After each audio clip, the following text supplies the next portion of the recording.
Hey. Hey, Yay. you're a little early, but that's okay. Well, a minute and a half. You're a little early. Well, actually, 12 and a half minutes, 13 and a half minutes late. Yeah.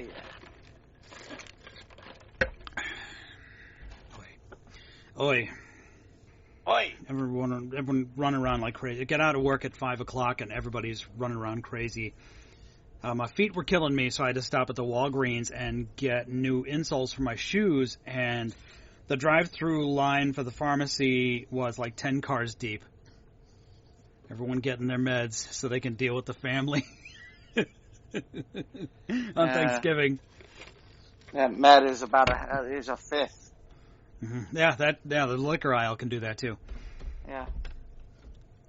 You want to give us a minute to wait for Ivan? Yeah, because technically we're early. But... We're late. A podcaster is never late. Nor is he early. He arrives exactly as he means to. Well, the point being is we told him 7:45, and I mean, not that we expect Ivan to show up exactly on time, but... Hey, Alyssa, how are you? Greetings. Alyssa, you want to come up and talk? I'm more than happy to have you if you want to come up and talk. Alyssa's been on the show before. So, if she wants to come on up, she's happy to come on up. Mm-hmm. Yep. Just give a wave or whoever they ping or whoever they do on the Clubhouse thingy. Yeah, something like that. Oh, you got to make me a moderator. That would okay. Explain it. I might not be able to make moderators. I was going to say, she may be asking it and I don't even know. There's the answer. Yes, she is asking to come up, and I just couldn't do anything about it. Make moderator. I'm like sitting there going, she could actually want to come up. Oh, wait, yeah, I'm not a moderator. I wouldn't talking know. to nobody. Greetings. Greetings, Alyssa. How are you?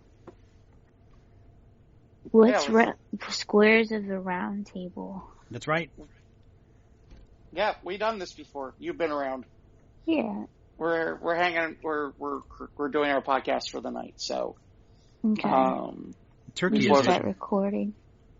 Yeah, so we're gonna record. Well, actually, we probably can start now. Now Ivan's late. Now Great. Ivan's officially late. Now we can say that. So. Yep. Oh, there we go. Or he could just show up right then and there. I'm gonna make him moderator. Greetings. Greetings. How are we doing, everybody? I'm doing good. How you doing? Doing good, Ivan. Oh, yeah, doing real good, man. Just got done lighting the torch of contempt over on Facebook with completely inappropriate Christmas music. Christmas music. Come on, man. Can't you wait a few more days? Just 2 more days, bro. Seriously. Well, put it this way. Most of it was pretty much stuff that I probably much wouldn't have played on my usual gig. So, it's not like I kind of went, total elf on the whole thing, you know what I mean? Okay. Elf or Alf? No, I didn't go total elf on this, no. No, I didn't go to Wolf. Elf with an E or Alf with a Elf with an A. Melmac. Elf. Accent. Ha! I killed me. That's still an answer to the question. Is it with an E or an A, Ivan? It's with an E, not Alf. I know who Alf is. I understand, but your pronunciation was I wasn't sure. Okay. Well, yes, Elf. Elf would be really Christmas elf. If it was Alf. He's the happiest elf there is. All right, kill me. I'm gonna eat your cat. Elf scared the crap out of me growing up, so I don't want to see any Elf. Oh, the Christmas. The Will Ferrell movie? Yes, the Will Ferrell movie. She means like elves, like an elf. That was okay. There was getting in line to see Santa. I dislike Alf.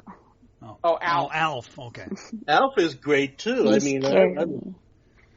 He scared me. He was an alien. He came down from space, I think. And he eats cats. Right? Oh, goodness gracious. There you go. Mm-hmm. No more reason not to like him. What episode were we on? This is 174. 174? Holy shit. We're really getting up on numbers. Yeah, we are. We're getting up there, folks. So many numbers. So little time. Yeah. So little audience. What? You know, It's we're true. just over here doing our groovy thing, man. Everyone that's going to come is going to come. I mean, it's kind of like when I do the thing on Facebook. You know, whoever shows up, I'm happy. You know, and I'm content with the idea. For me, this is just total fun. This is total laid back. Okay, I'm going to just vibe with my best friends and brothers over here and sisters and everybody that's coming on the situation right now as we have it. Hi, Alyssa. Excuse my friends. I'm Ivan. How's it going? Pretty good. How are you? That's right. Ivan wasn't here the last time you were on the show, Alyssa. That was the day Ivan wasn't here. No. Alyssa's So actually he's been on the normally show here. before. I didn't know that. Mm-hmm. Oh, maybe you told me and I forgot. No, it's okay. That's I think fine. you did. No, absolutely I'm no harm done. It's just, I would just wanted to be, a gentleman and just, present myself and, and just be everybody all nice and proper. I mean, as one gentleman would do to a young lady. So that's why I, came about it, and that's why I asked. No, everything. I'm just trying to figure out when you became a gentleman. Oh, I've always been. You're just always in the closet when I'm busy doing it. Huh? Why would I be in a closet? Okay. I don't know. Probably looking in on my flash and dazzle. I don't know. Bad joke. In a closet.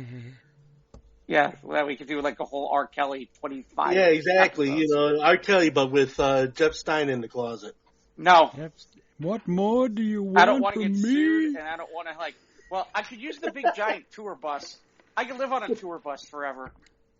Yes, please. I think we've talked about that so R. Kelly used to go to I used to go to the same gym as R. Kelly. Yeah, and well, I remember. Alyssa has never heard this, but Oh, okay. so I used to go to the same gym as R. Kelly, and you used to know that R. Kelly was at the gym is because he'd park his tour bus out front of the building. What kind of man does that? I mean, don't that draws know. much mutual attention, not wanted. Well, the kind that's now in jail, but yeah. Gotta make you figure what's the purpose of all That's the real that, reason right? he got busted. Not It's because blocking the gym. Yeah. Let's just make ourselves. I mean, we really got litigation going on. Let's just make ourselves obvious. Why don't we? I mean, where's the logic in that? Yeah, I don't know. No respect for that. No respect at all. No respect at all. Yeah. There's some sort of. Anybody. Where did I see that? I guess it's Rodney's. It would have been technically Rodney Dangerfield's 100th birthday, and they're doing some sort of special giveaway thing or contest or something. What's this? It's his birthday today. Well, he's dead. Or the death of his death. Right, birthday. Just kind of a remembrance kind of thing. Hold on. I heard Maybe I can somewhere find he was it. the fastest, or no, he was to oldest 22nd. guy. Yeah, today would have been his 100th birthday. Oh. Oh, you're talking about Jesse Owens? No, we're talking about Rodney Dangerfield. Rodney Dangerfield, dude. Okay. Get with the ball. Yeah, exactly. So apparently, if you go to Rodney.com, there's some sort of crossword puzzle that you can win a shirt that Rodney Dangerfield owned, a custom-made 1991. What is this? It says custom-made 1991. I can't read this stupid thing. And of course, that takes me right to the website. I don't want to look at the website. I want to look at the thing. Some sort of custom-made Rodney Dangerfield shirt. I don't know if he wore it. I mean, it would be kind of funny if it had the gross stains, even though I would want the gross stains. But you get goodness, the idea. if it was his shirt. So basically, he's got some licensed or unlicensed product out there? No, it's from actual. It's Rodney a piece of his Dangerfield, wardrobe. Right, it's the shirt off my back is basically how they describe it. This is kind of like a girl I know who's in love with Davy Jones of the Monkees, up to the point where she actually owns one of the Monkees costumes that Davy wore. That type of thing? I guess. Well, this is from, obviously, Rodney's estate. And to celebrate his 100th birthday, they want to give a fan one of his shirts. Right, but you got to... What was left of his estate. No, that estate's probably pretty good. As much as he used to make all those jokes, that guy made some serious cash. Mm-hmm. Oh no! I mean, for all that stuff that he did, yeah. I mean, he was a contender. Okay, when it came down to comedy, One of the I mean, greatest. right up there with Groucho Marx, right up there with Frank Gorshin, right up there with God, numbers of them. And he only especially started his fame, like, he was on the map when he was, like, 44, I think, something like that. It was very not, like, usual for somebody to rise to fame that fast and at that age. Well, you had situations, especially in the time and place that it took, in the business, be it vaudeville, the stage, or movies or whatever. Back in those days, man, a lot of people, got up, quick because vaudeville was that stage. So, so you got people that could, within a year, go from being nobody to somebody. The whole thing they call the overnight, sensation. I thought that was getting on, what's it called, the late night show with Johnny Carson. Yes. He was always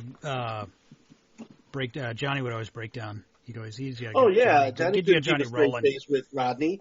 Yeah. Not at all. Yeah, I remember. Not at all. And it goes how Caddyshack put him on the map, and he did other films. I remember. Well, Back to College. Back to School. Oh, Back to School. Yeah. Mm-hmm. Back to School. Okay. Don't pummel me. Mm-hmm. He did. Was the one where he was? I think he was the Ladybugs. I think he was the soccer coach or something like that. He did some other smaller roles, but mostly he was just the one where he dressed up the stepson as a girl so that they could win.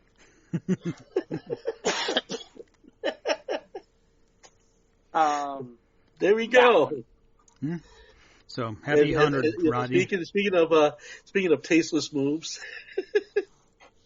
Oh, hey, I found something out. So I did a room on Saturday night with somebody about, when is it okay to start celebrating Christmas?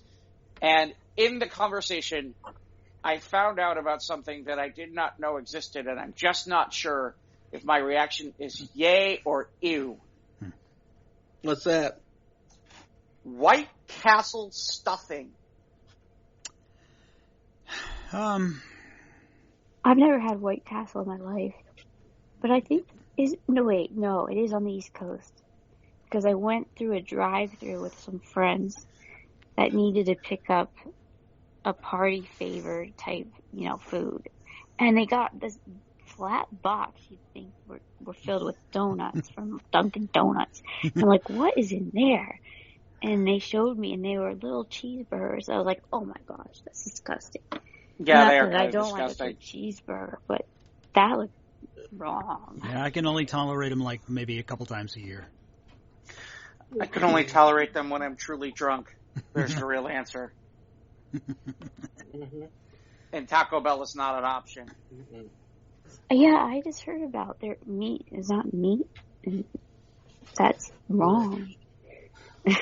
So wrong. Apparently they have stuffing. White Castle stuffing. Make. Yes.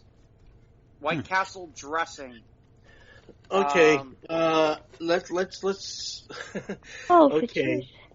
Okay. I mean, for a person who's had his fair share of White Castles, being, late night disc jockey, going from one thing to the next thing, and trying to find places to eat at, god awful hours of the night and such. Yeah. I mean, I have to say that I've had some great White Castle, and I've had a lot of not so great White Castle. Okay. It looks pretty sad though, like the building. I mean, well, it's because it's been a product again. It started in the 1920s. That was the first 5-cent hamburger. Was that whole enterprise? And when the time it came out, it was about the Depression. That happened not soon after the place is open. Somehow I don't think this recipe happened because that of old. Castle, White Castle, that is appropriate then, I suppose. Yeah, White Castles have been around since the 20s. And but could you equate them to any quality point? No, not really. It's a thin layer of meat with a lot of onions. It's got 5 holes in it. It was rumored that it was horse meat for a while, which that ran wild in the papers for a bit. Okay, the point is, would you eat White Castle's dressing? I'd try it, I guess, once, but I don't know. So here's what they're telling me.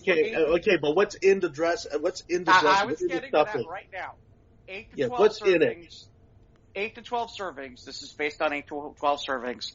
Okay. 12 White Castle hamburgers, not cheeseburgers. 2 tablespoons of olive oil. 2 cloves of garlic minced. 4 rib celery chopped, about 1 cup. 6 fresh sage leaves minced. 1 tablespoon of fresh thyme minced. A half a teaspoon of ground black pepper, or more if needed. 1 cup of low sodium chicken broth or turkey stock. Doesn't sound bad. According to this, you preheat the oven at 400 degrees. Use cooking oil spray to grease a 3-quart castle. Wow, 3-quart castle. Hello. Remove the pickles from the burgers. Thank God, that's a smart move.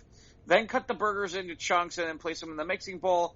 Heat the oil in a large skillet over medium heat. Once the oil shimmers, stir the garlic and cook for 20 seconds until fragrant. Then stir in the celery. Transfer to the mixing bowl and add the half a cup of broth.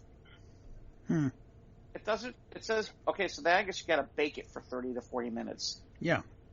It's mostly stuffing disguised as, with cheeseburgers or hamburgers in disguise.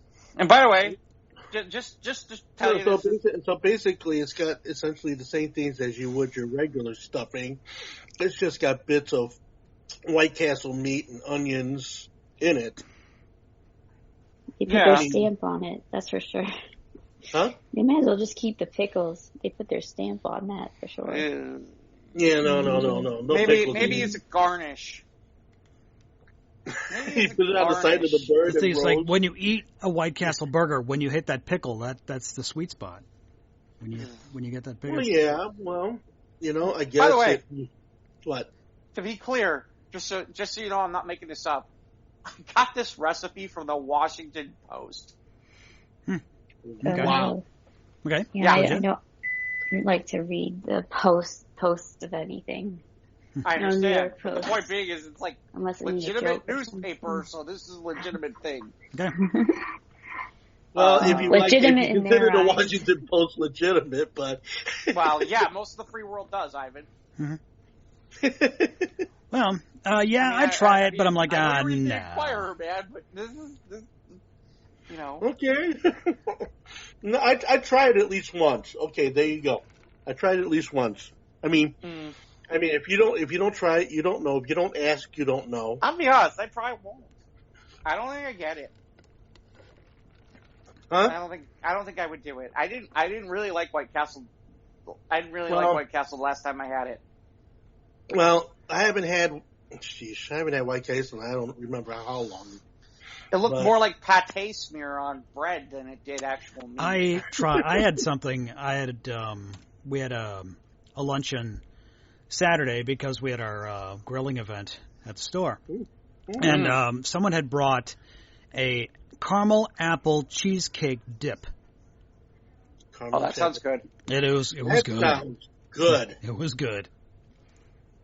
I remember having something similar to that. Caramel apple. I mean, they had the sliced apples out and all that. No, it looked like a cheesecake kind of dip, but it had like an apple kind of flavor to it. Ooh, nice. That was good. I haven't eaten cheesecake in a long time, but that, you could probably throw, I don't know, White Castle on it, and it would still taste okay. But I do have, like I said, I haven't eaten it in years and years and years. So. By the way, Baker Square discontinued the French apple cheesecake. Mm-hmm. I'm like, what the fuck is that? Really? The best is it's still on their site. So I went to go order it. I'm like, how come I can't order this? If it's on the site, why why it can't? hasn't been updated in 2 years. Yeah, Bigger Square went to like shit. That's too bad. Oh yeah, in a handbasket. Yeah. What you eating, Ivan? Where did we get these donuts, honey? Jewel. We got them from Jewel. Box Jewel donuts. Donuts.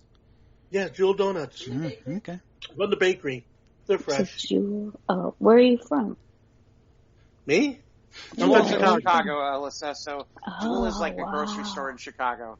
That means that means Ivan bought the GP 5-pack donuts. Wow. No, it wasn't no 5-pack. It was like 24 donuts, and you pick them yourself. Right, for like $5, right? You know what I've never had is a Krispy Kreme donut. They look fake to me. Don't they? They're not What, that the Krispy great. Kreme donuts? Well, it's the fried one. It's not like the traditional cake donut. Even so, The traditional glazed ones, they just look so plasticky. I don't know. Well, went to the Krispy Kreme. I'm sorry, what, Ivan? I said I went to the Krispy Kreme in Summit, sorry, and and that was the one place where you could actually see the donuts actually being made and the fryers and everything, and it was fascinating, entertaining, really, to be quite honest with you, just how all the glaze was just put on uniformly through a sheet and it passes by the conveyor. And when they're right out of the old school stuff like that. When they're right out of the oil and they're piping hot, they're delicious with a cup of coffee. Amazing. But I'm from Dutch country, and that's how they look. They're so amazing, and like, oh my gosh, they make these like buns. Where are you from? I live right between the Amish and on top of a mountain. Then I'm there, and then on the other side of the mountain is Lancaster, and that's where the Amish are. Excuse me. And then on the other side of the mountain is the Mennonite in the Kutztown area. So I get a lot of old school bake stuff, and to tell you the truth, I never saw a Krispy Kreme until I was like in my 20s, maybe. Wow. Pretty old, I remember. I was like, oh my gosh, that's what they are? Ew. Because I always heard such good things about them. Ah, I see. But I can't knock it if I haven't tried it, so, Well, I mean, it's all, it's just like when people, they just go about themselves doing the same thing. It's like kind of going to the buffet. And, and if you eat the same carrots, you eat the same carrots, and it's like, oh yeah. But then, you know what? You still sit there and go ahead and put in all the other cool stuff in the world, to find out carrots how at to a get a buffet? palate. I'm sorry? Who gets carrots at a buffet? I mean, like, don't you think of it as a fun thing to, I don't know, maybe not. I'm not a buffet girl anymore. I always just think, after becoming a nurse, I think of, like, germs a lot and all the possibilities of the hiding MRSA everywhere. Yeah, especially the last year and a half. Yeah, yeah, buffets have come. Oh yeah, yeah. That's a little more serious. I am really surprised. Like some of their grocery stores have the hot bar back. It's like really after all this, you put the hot bar back. A walking petri dish of food. Like, yeah, didn't we learn anything from COVID? Guess not. We got a Whole Foods recently, and I think they did open it back up. I don't know. I try not to just go into places. I mean, I don't have to. I'm like, I don't know. But that's one place I don't even like what they have in their it's not a real Whole Foods. I don't know. My area, I live in, don't ever move to Pennsylvania. Let me tell you that. Or, don't move anywhere in Pennsylvania, for one. Especially like southeastern Pennsylvania, above Philly. It's kind of like dull. You can't really go anywhere. There's nothing to do. Isn't that south of the Appalachians? It is. Yes, okay. It is. And they've tried to install a fake Whole Foods, I call it. It's not the real deal, I think. But it's a Whole Foods. Is it like an Amazon Fresh or something like that instead? It's a Whole Foods for sure. Oh, okay. It is real, but I compare it to the lovely one I used to shop at in Edgewater, New Jersey, when I lived in North Jersey. And it was very nice. There was always a million things I wanted to eat in their hot bar. And I'd always get so much, it would cost like $50 for my lunch. And they had stuff I could eat because I'm such a clean eater by habit and just nature, growing up, doing that. And yeah, it's not quite the same. We try in Pennsylvania, we try. It's like stepping back a whole decade when you cross state lines from the surrounding states. Seriously, like when you see the sign, "Welcome to Pennsylvania," it's like cracked and the paint's coming off. And it's an old writing. It looks like it was done in the 50s and never restored. But anyway. Yeah, no. So Mike, what you have? State. So, Mike, what you have been up to? Let's see. Other than it sounds like you had grilling, which I'm upset that you didn't mention it to either of us. I had what? I'm sorry? You did grilling. No, I didn't grill. No, we had. Well, yeah, we had at the store. Saturday we had a grilling event just to sell grills, and our boss Gary grilled some turkey breasts, and we had pretty much a whole Thanksgiving dinner on Saturday. So it was good. Had a good time with that. And do you have like the person who comes up for like the thirds and the fourths, or? No, we're all pretty good with that. I think we had maybe one guy left. Like he'll take a plate home. You have like one of those, like we'll have a big luncheon in the break room, but someone will pack a meal and take it home with them. We're okay with it because we always have lots of food left over. Anyway, but yeah, and this kind of thing. We also had two young kids who are going away. One was going to the military. The other one got an apprenticeship. And we got I mentioned the caramel apple cheesecake dip. I'm like, oh, this food is so good. Thanks for leaving. I never would have had this if you weren't leaving. And goodbye. Well, this was good food. Anyway, had a game night Saturday. We played the DC deck building game, different take on it, and it was all right. I mean, it's a variation on the rules, and it worked out, and it was fine. Got to see my buddy Ray. He's been down in the dumps. He's good to get a break. So we went to a couple of the small comic shows up in Wisconsin Sunday morning, and didn't get much. A couple of comics here, and I had more than one person asking me if I was going to C2E2 in December. I'm like, no. Like, it's coming up soon. It's like mid-December, right? I think. I think it's like the 10th or the 12th. Yeah, 10th or the 11th or something like that. Yeah. I know my buddy John's going. Suntress. My biggest. It'll be interesting. I'm curious what the crowds look like. The guest list is not. The guest list isn't great because there's some people who are not traveling for COVID. And, of course, as usual, the guys who own C2E2 are also the people who do the New York Comic Con. And ever since they created the New York Comic Con, C2E2's kind of taken somewhat of a back seat. They don't get the kind of people that you get at, say, New York Comic Con. You don't get the kind of celebrities. You don't get those types of people. I mean, we get good comic book people, and we have a good artist alley here, but we don't, you're not going to get, like, for example, like, before New York happened, it was at the time when the original Thor movie was coming out, and they brought, like, the entire cast of Thor here to Chicago for C2E2, and that stuff doesn't happen anymore. Well, not since the big Avengers film, and that's when things got huge. It's not even that. It's just after that they created New York, and they've diverted their resources to New York City. Right. It's the usual. Okay, will pretty much do that, and the other show that people that the celebs and sit there and look at is the San Diego show. They basically stick to the coasts. A lot of the big time celebrities only stick to the coasts, and that's it. They go to do the two shows. The shows in the middle of the country have become essentially what people talk about, which is flyover land.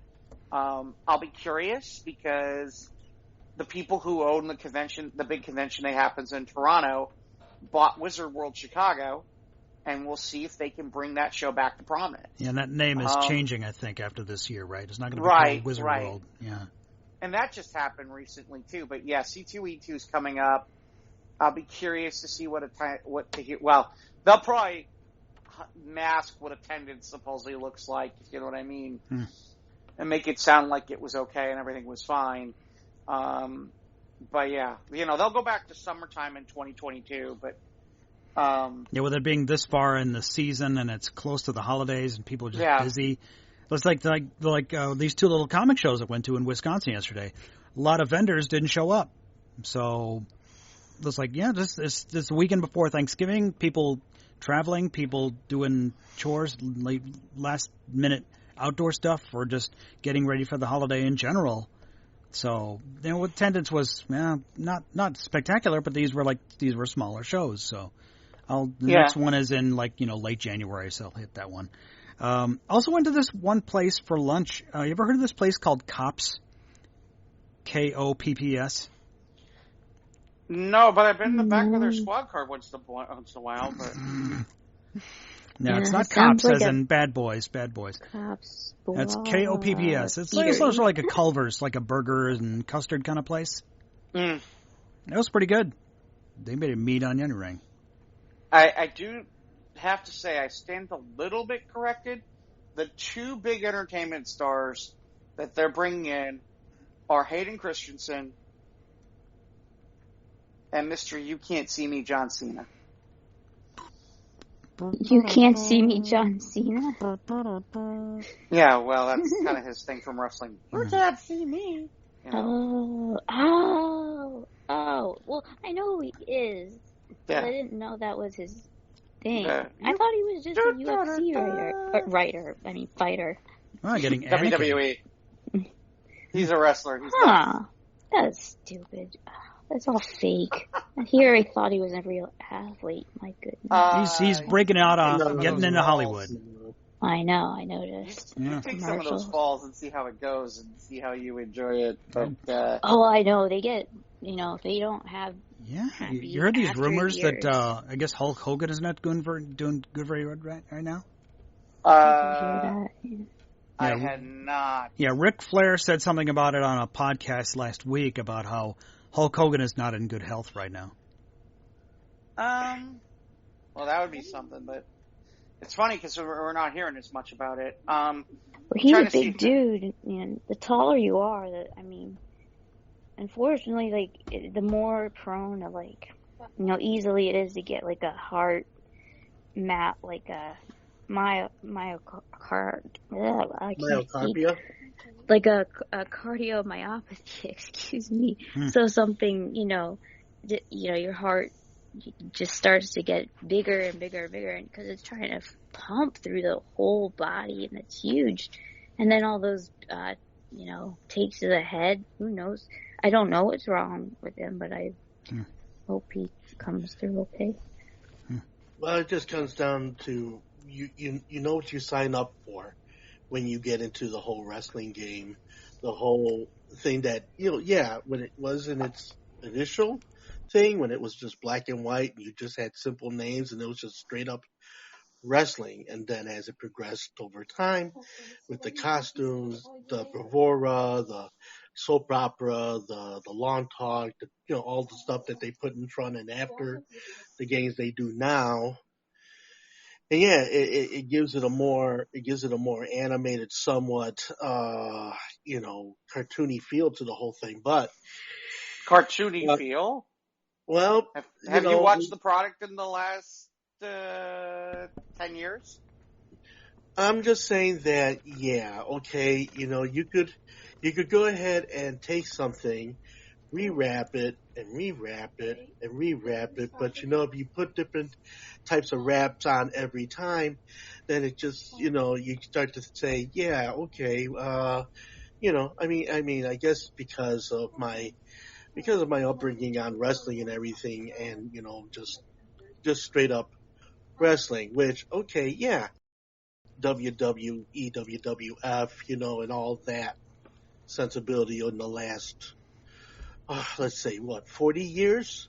Yeah, but Ivan, okay. Well, first of all, with that newer promotion that we've talked about, which is AEW, quite frankly, they've gone back to wrestling a little bit more with that particular company. Okay, well and there are independent companies that do that stuff, but the product, to sit there and call it cartoony, is a misinterpretation of what's happening in the field now. Yeah, I don't. Okay, yeah, all right. So, and I can, and like anybody else, I can, I can stand to be corrected, of course. I mean, I don't know everything. And yes, maybe some of what I've read might be a bit dated. Maybe what I've experienced is a bit dated. So that's why I'm looking to you to straighten me out. Yeah, there was a time in the 80s where it was, and there were literal cartoons after these characters. Right. I mean, there are aspects of where they do that, but, and that's sometimes here or there. And, yeah, again, it depends on what you're watching. If you're watching, there is some aspects to the WWE where they're trying to be they're more pushing towards family friendly. But it is funny because they're starting to push, there has been aspects where, they've pushed more towards the, what is it, the 14 and over kind of rating, the one where okay, little kids shouldn't be watching this at all. Well, yeah, the whole PG-13 type of thing, I mean, I'll tell you now, from about the mid to late 90s through about the mid 2000s, no, their product was some of the raciest product there was out there anywhere. Right. In terms of language, in terms of, interpretation, nudity, subject matter of the content. The content, yeah. I mean, image.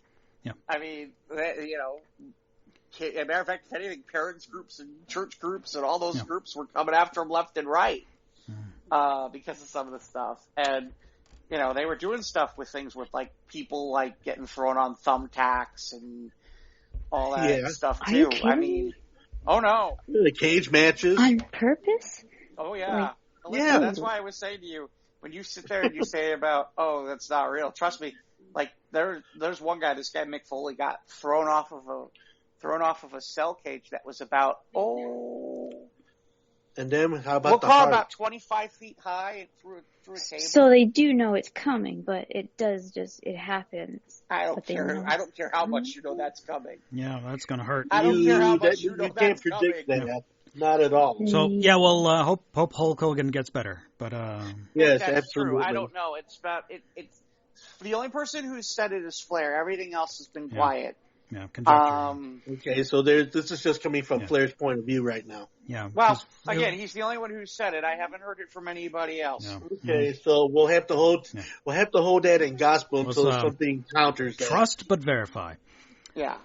I watched Yellowstone. That was it. I did watch that 20-minute special on Boba Fett.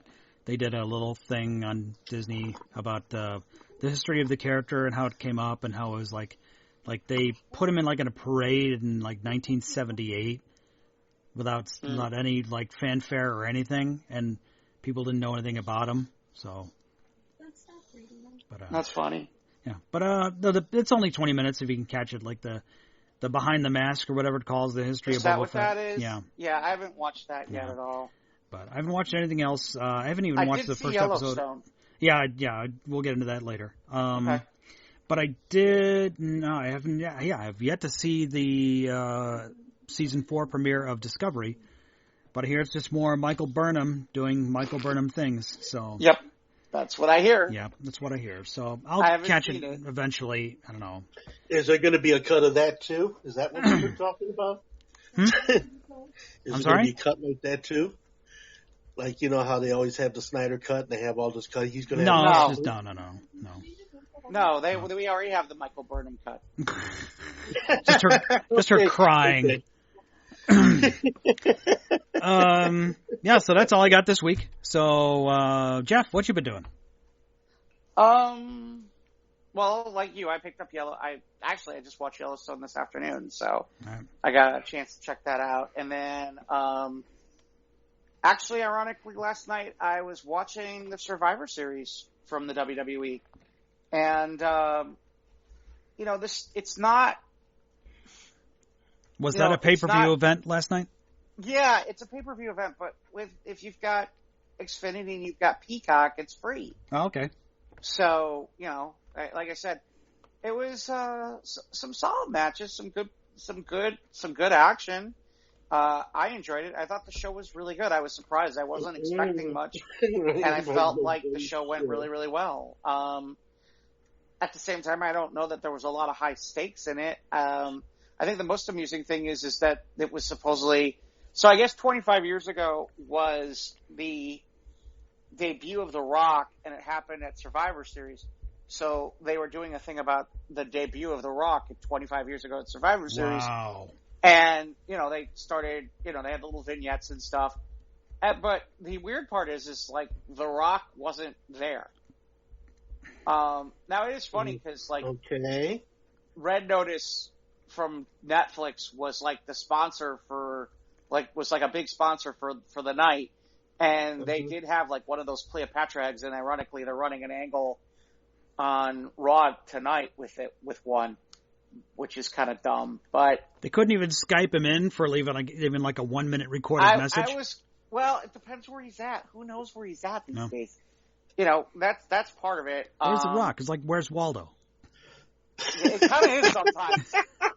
It kind of is sometimes with his schedule. You need to dress up Dwayne Johnson in a Waldo costume. Well, when it comes to WWE, that always seems to be the problem, which is okay. Are we going to get The Rock? It's like depends on where he's at, if he can make a schedule. Oh my gosh! I tried to give it credence, and here we go. But yeah, I thought overall, the show was. I didn't expect much, but it was pretty good. The matches were pretty solid for the most part. How long was the event? It went. They had a pre-show. I didn't watch the pre-show, which started at like 6 Central, but the regular show started at 7 and went till about 10:30. Or about 10:35 or something along those lines. It was solid. The only headache I had was Peacock crashed at one point, which was frustrating because I lost a couple minutes of one of the matches. But yeah, I mean, for the most part, it was solid. Wow. But let's see, anything else? I caught, Will Smith's doing that movie based on Serena and Venus Williams' dad, and it's on HBO Max. So I figured, all right, I'll give it a shot. Yeah. I didn't have high expectations, but it's a solid movie. I don't know how much all of it is correct because they were taking it from his point of view. But, Will Smith does a good job. It's a solid movie. It was entertaining. Did you ever see that Gemini Man he did? No. No. That was in the theater for like 10 minutes. Yeah. It's like for like 1 week it was in the theater. Yeah, there have been a few things that he's done recently in terms of action films that have not been... No, not delivered. He's not exactly Big Willie style the way he used to be back, when he was making all those big movies for big money. But yeah. But this King Richard thing was pretty good. Okay. And he did a pretty good job in it, and it was interesting. There's a part of me where I'm like, how much of this is fabricated versus reality? If you know what I mean, Yeah. So, yeah. But in fairness, I would say, 4 out of 5 yeah-mans. It was solid that way. Ooh. I did see something called Tick, Tick, Boom on Netflix, which is based on... Yes, the Lin-Manuel Miranda Right, which is based on the guy who was semi-autobiographical or there's some fiction to it, but Autobiographical? about the guy who wrote Rent, and I guess this is him creating something before Rent. Interesting. And, I love Rent. The biggest key is not to expect a lot about Rent in this movie. Oh, you wouldn't figure as such it's not the centerpiece of it, I did. I thought we'd get a little bit of the inklings of some of the origin towards Rent, and we didn't. Okay. So, but it's a solid, it's a solid movie overall. The biggest theme being, like, this is the part where it'll date me, where literally he's like, I'm 30 and what do I have to show for my life? And it's like, if this doesn't work, what's going to happen and all that kind of stuff. Right, yeah. And that kind of thing. And, so, it certainly was relatable in that regard. Okay. But yeah, so it's, solid movie, definitely worth seeing. I'm trying to think of anything else. I did watch the first part of this CW Flash crossover thing, Mike. Okay. How did that go? Not good so far. Not good. The only thing they got right is they got the villain looking right. Other than that, the Stein recommendation is not on this one there, Mike. Well, it's 1 of 5, and they're not starting. They're not 1 of 5 episodes, and they're not starting. They're not starting impressively, if you know what I mean.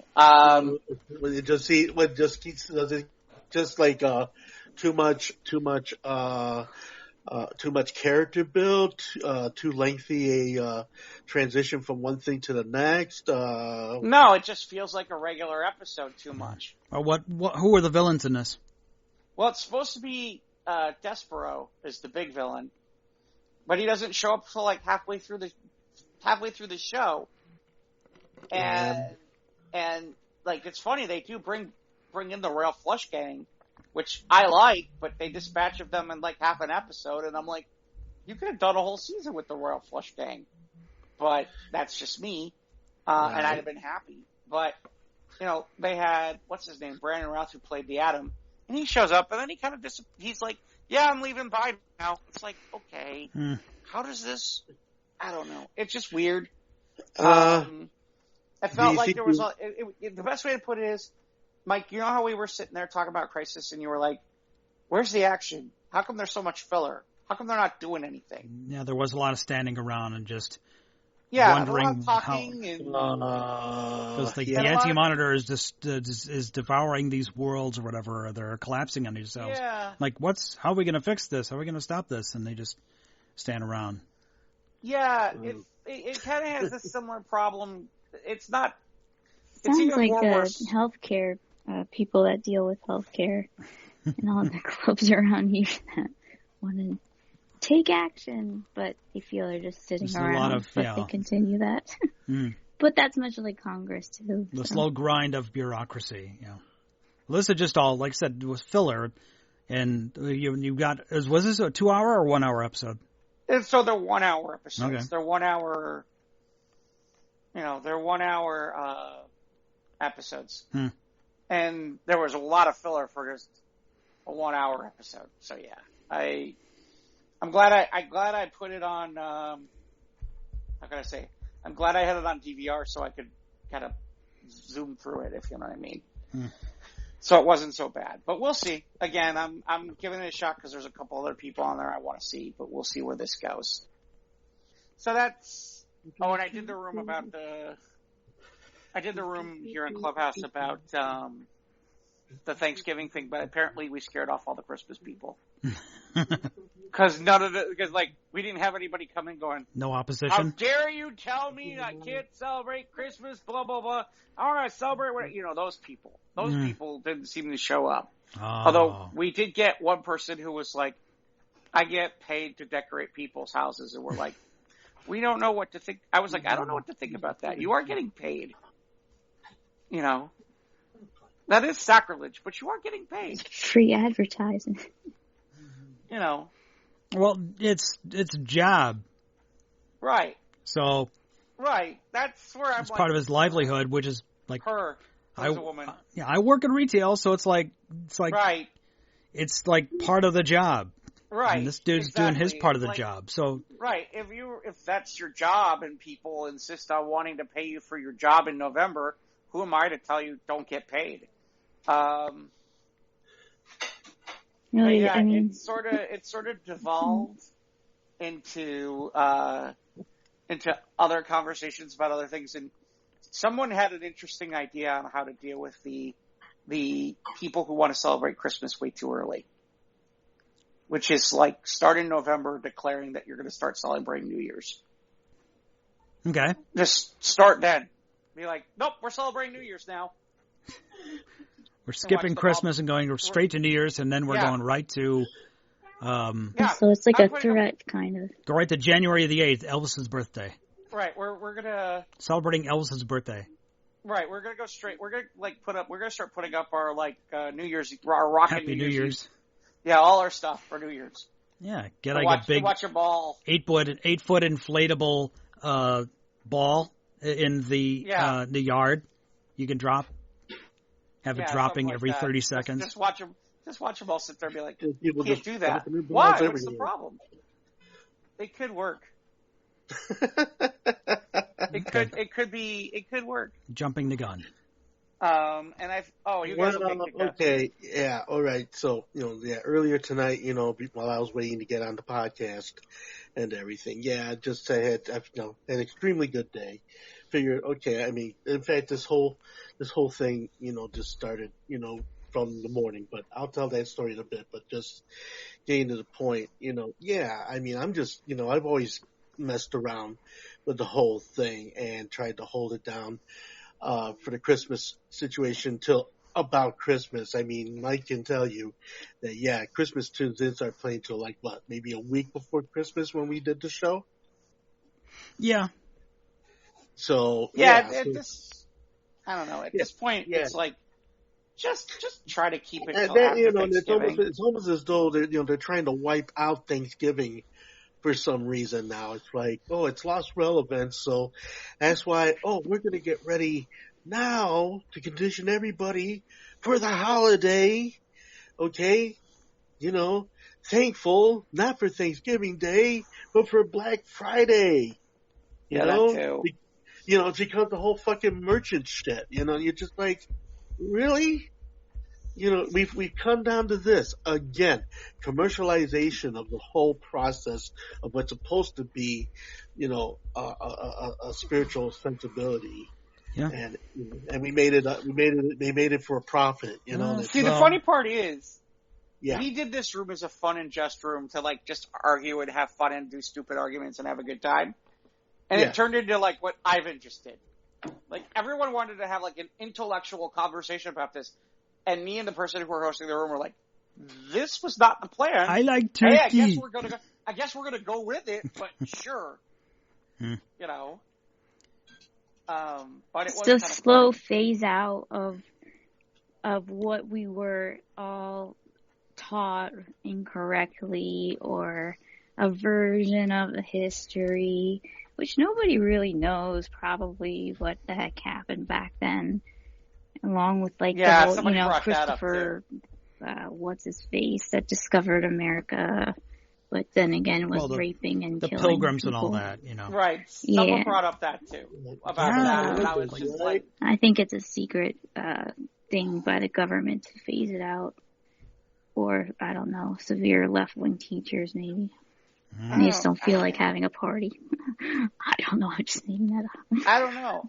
Like I said, the only thing I got from some people was some people are sitting there going, well, everybody is getting out now because of COVID, so people are really getting into it now more than ever. And I'm like, you think so? Because I thought people were overboard last year. A lot of people went overboard last year, so especially in my neighborhood, because last December was warm, and so by mid-December you cannot find a string of Christmas lights in the stores because everyone was stuck at home, the weather was warm, and everyone wanted to just try and be of good cheer, so they bought all the lights. So they put all the lights on their houses. Yeah, I that's why I would kind of laugh, because I feel like at least last year I understood the ridiculous onslaught. Yeah. And it happened. We're all trying to, we were all waiting for the vaccines, and we're like, okay. Yeah, and everybody's like depressed and everything. It's like, all right, okay, this year I'll give you guys a reprieve. Yeah. But now that things are kind of, I mean, it's not normal, but, now it's like, hey, take an inch, we'll go 5 miles, that kind of thing. But, and I was like, the thing is, I was coming home from seeing my buddy Ray, and it's dark out at 5 o'clock, and some houses got their lights on, and I'm like, erg. Yeah. Oh yeah, we got that all up here in the building where I live. I told you about that last week, that they're already starting this bullshit with the lights in the windows and everything. As long as there's no puffy, blown up things in the yard, I'm fine. Anybody can put lights up, but none of that. Puffy blown up stuff in the yard. Yeah, Yeah, okay. Oh, the inflatables, yeah. Inflatables. Although I did see something inflatable that I would want in my yard. I did, and it's not what you're thinking, Ivan. It's on my I'm gonna come and pop it. The one where basically they got Santa on the ground and the turkey's like standing on top of him, and it's like, wait your turn, fat boy. And there's a big sign on the person's lawn. On their lawn. I thought we have one hysterical. inflatable is like $200, and it's like a gingerbread trailer, and the door, every 30 seconds the door opens and closes, and Santa pops his head out the door of the trailer, the gingerbread trailer. Hello. That's right. Welcome to Santa's trailer park. No, he doesn't say anything, but That's the stuff I stop and look at or slow down. Oh my God. Still. The wickedness of the things that we portray when we go ahead and put our Christmas cheer out front and center.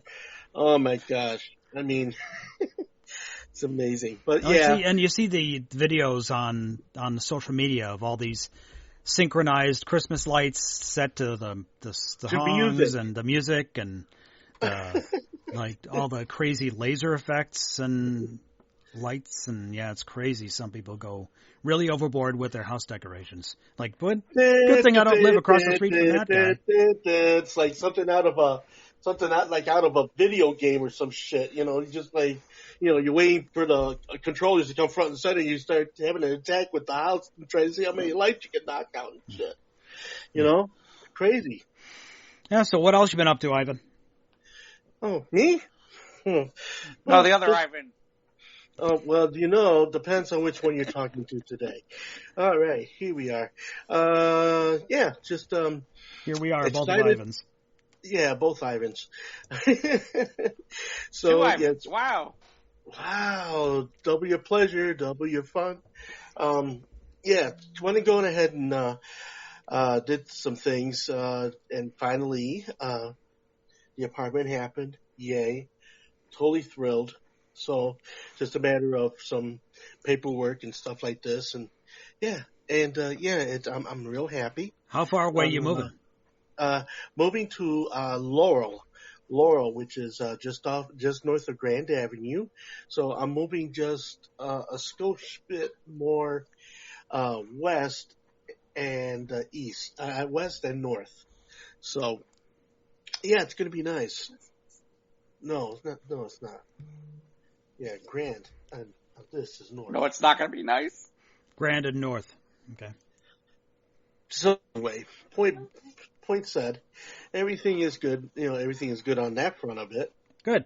Congratulations. And, yeah, I'm happy. I'm real happy about that. And,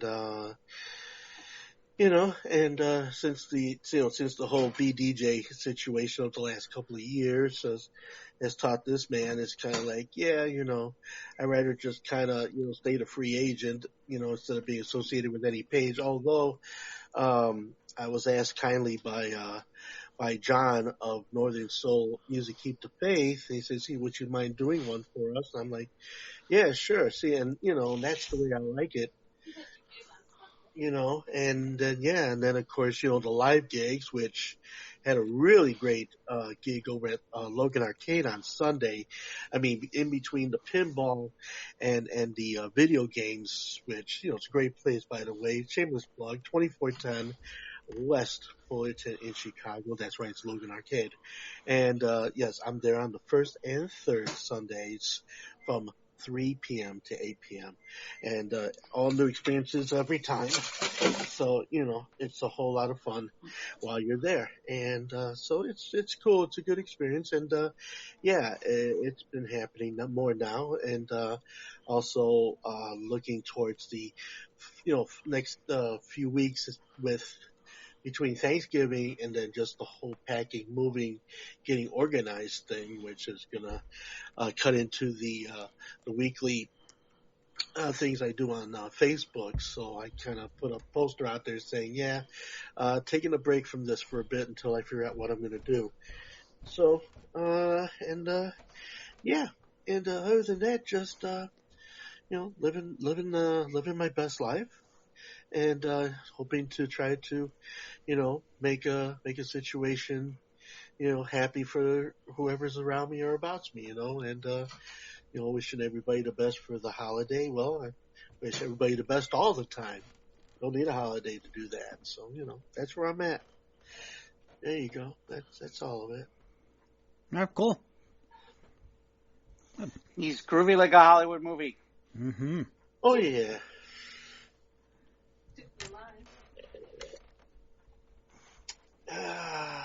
So, my coffee tastes so good. You're doing coffee now? You'll never be asleep. Ivan's a night owl. That's right. Hoot hoot. Hoot hoot. Oh, okay. So basically you're gonna go hang out with Julie and do your thing. Got it. No, I can hang in doing the night owl thing. Yeah, he's gonna be doing some hoot hooting. Hoot hoot. Then don't pollute. First order of business, because I made a note before we signed off last week about had to make a note about Free Britney. What key was that note in? Free Britney. The one next to Uranus. Whoa. Okay, so key of A. Got it. Mm-hmm. So that happened right when we signed off last week. So Britney's free of her conservatorship, so we can leave. Britney's being left alone. Good. Now she can shop at Target. Woo! And or Walmart. Go over. Yeah. She's free of her shackles. She is free as a bird. Congratulations, Britney. Wow, that's a drag. Why is it a drag? I'll tell you why. Because now, all that time, she's lost on gigs, concerts, dates like that. Time is of the essence when you have a career.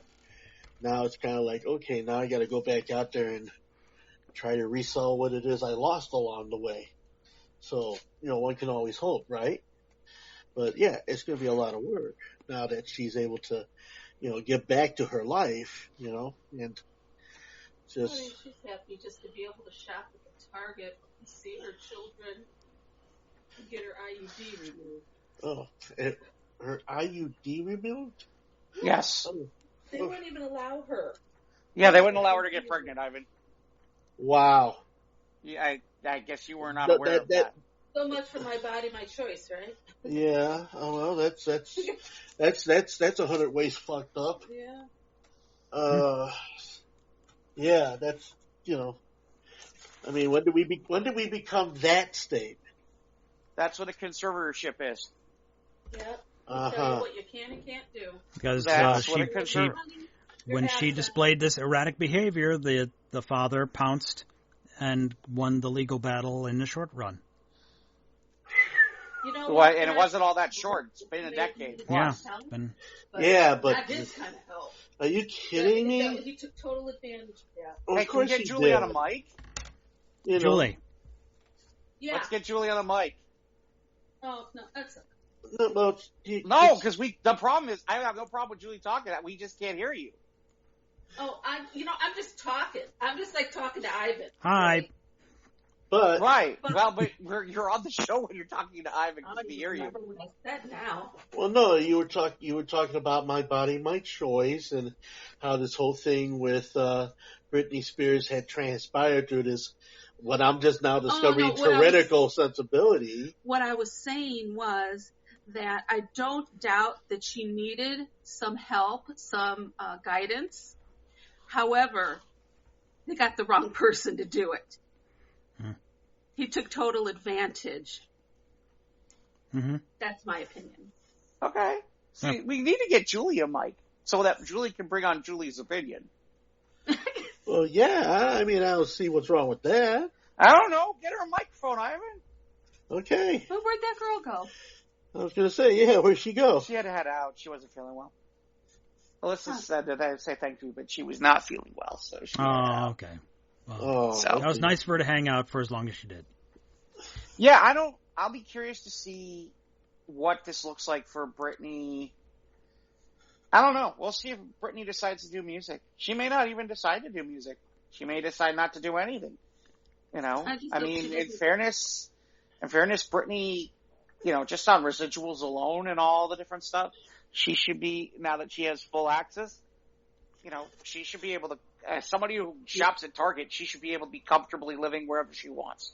Mm-hmm. Pretty much for the most part. I agree. I just hope that if she should need a conservator again, that they find somebody who's actually human. looking after her best interest.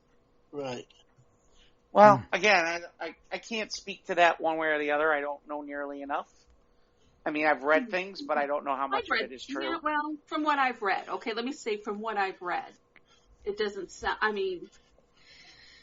But it was funny. Was it you or I who were talking about this? About how, honestly, I think, and I'd be curious your take, Ivan. I think the best thing that she could do for right now with her career, if she wanted to do new music, right, is to get on certain people's tracks as like a guest artist or a remix. Oh, like featuring, yeah. Yeah, a feature up would be a duet or a collaboration. Yeah, right, exactly. Some whoever like the hot rap like actually here. I think we were talking about this last week when we went off mic. Like if Britney Spears did a collaboration with Lizzo. Right, we did talk about this last week. Right, I think we talked about it like after we went off. But I'm just saying now let's put it out there for the record. Right. Yeah. Like I said, that would be amazing. You know, because I do think that there's maybe, look, let's be, like, you know, as much as I hate to say it, Britney's in her 30s, and, you know, in theory, she should be okay. Yeah, she's to put out a new 39. album. She's 39, really? Wow. Mm-hmm. Well, I look at it this way. As long as she could keep her sensibilities about her and just take the baby steps of being featured someplace, being on a track somewhere, collaborating with someone, maybe. Well, you know, someone's going to want a bigger name, or not for a bigger name, but for another name, or like a duets album, like what Tony Bennett did. I mean, sure, a lot of people would want to. Actually, that would be an interesting idea. Right. That would be an interesting idea, is if you did a greatest hits album, and then you did them as remixes with certain other artists. Yeah, and then of course get the producer's take and multi-mix on some of it, you know? Yeah, that might work. That might work. Rather than having her try to put out a whole new, brand new album. Although, there might be enough buzz. It's Britney. I mean, it is Britney Spears. Although, look at where Madonna is at this point with new music, where it's like, hey, Madonna released new music. Who cares?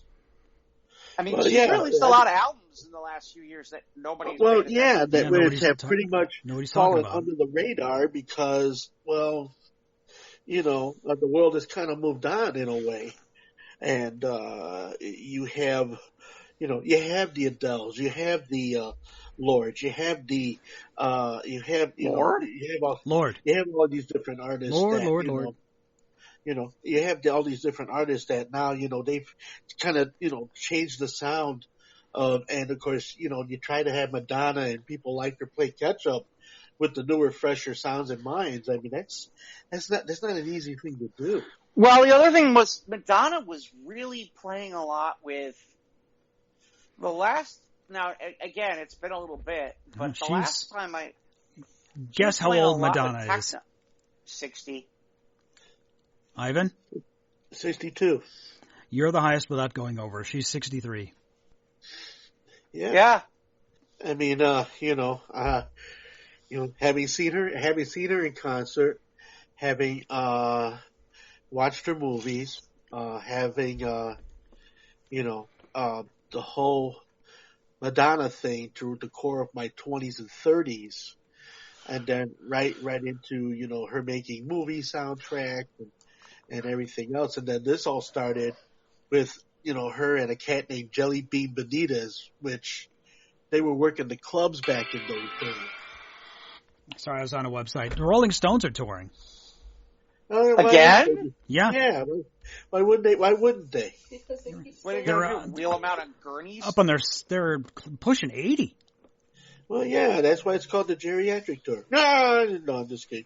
Anyway. I guess that's why they call it steel wheels. Steel wheelchair wheels. Yeah, there you go. Gurney wheels. Well,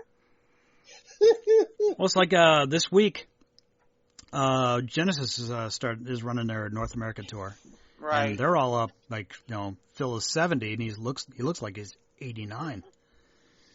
Yeah, that rock life is hard. Yeah, it is. Well, I mean, let's. But Britney's where it is. getting back to Britney has a future in music still. She's got a wide open book. She's just got to piecemeal it for right now, until she starts getting her buzz back out there. Yeah. Well, I mean, here's the thing. Here's the real question. Based on her catalog right now, could she reopen back in Vegas again and do a show? Probably. Yes, of course. Oh, she did like a 30-day stint in Vegas. I think she'd be amazing. I think she. Well, I think she could get a residency back. To be perfectly honest. Yeah. But the question is, do you want to release new music? I don't know if she wants to release new music or not. I have no idea. Well, the concept of having to, Gesundheit, getting an album, you don't need an album nowadays. You can just put out like a single and put it out on iTunes. You don't need any physical albums anymore. You get the more sophisticated markets, especially if you are internet. We're gonna cash in on this internet thing. Yeah. No, but I'm talking about the international product. I'm talking about people in other countries and stuff. I mean, have you seen how if you go on in Google, sales of vinyl in the rest of the world, man, it's fucking crazy what people are buying, especially of the new music, because of, I don't know, whatever reason they want to give it, but man, it's Britney would make a killing again on the turntables of the disc jockeys and shit, coming out with remixes and all, I agree. Yeah. It's funny. I was thinking about some of the artists from like her time frame, and I was like, yeah, it's been a while since we've seen anything from like Justin Timberlake. And then I'm like looking on here, and apparently he released an album in 2018 that I don't recall anything being on there of worth. Well, that just goes to show you just how bleak sometimes the whole situation of sales goes with certain musical markets. But I could be wrong. I mean, but I just don't recall anything. I mean, I recall that he did that thing in 2013 when he did the thing with Jay-Z, and he had that album that seemed to do okay. Right. But I don't recall anything more recent than that like had any buzz. I mean, like you don't see. I'm trying to think. Like the Backstreet Boys are kind of like.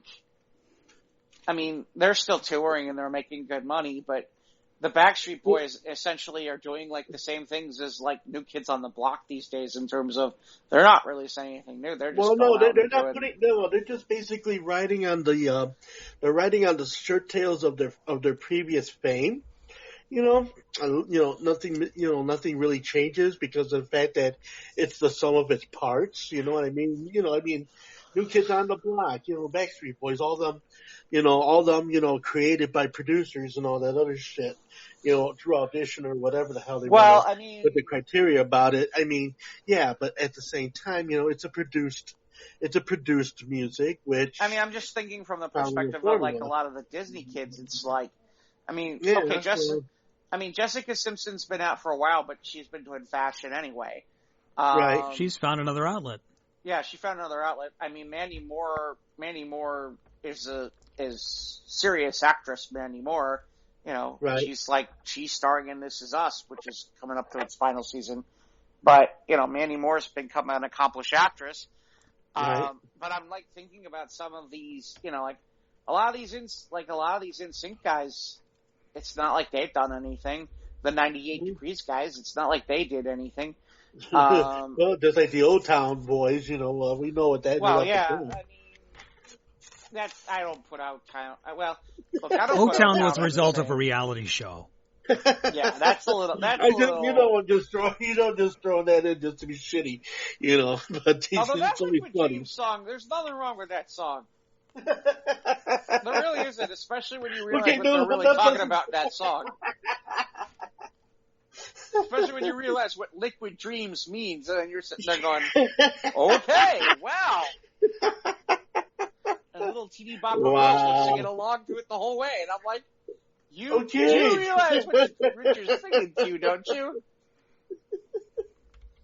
Oh, you poor misguided soul.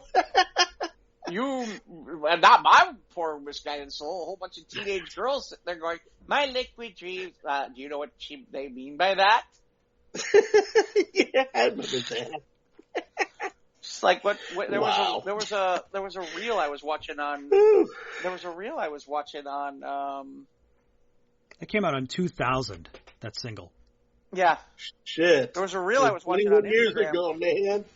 21 years ago. Oh, there was a reel I was watching on Instagram where somebody was like singing a song that they had sang when they were a kid, and suddenly heard the lyrics and went, ooh, maybe I shouldn't have been singing that for 20 years. I can't remember what song it was, but it was one of those where literally it was like, apparently I should have checked the lyrics a little bit more, or maybe I just didn't care.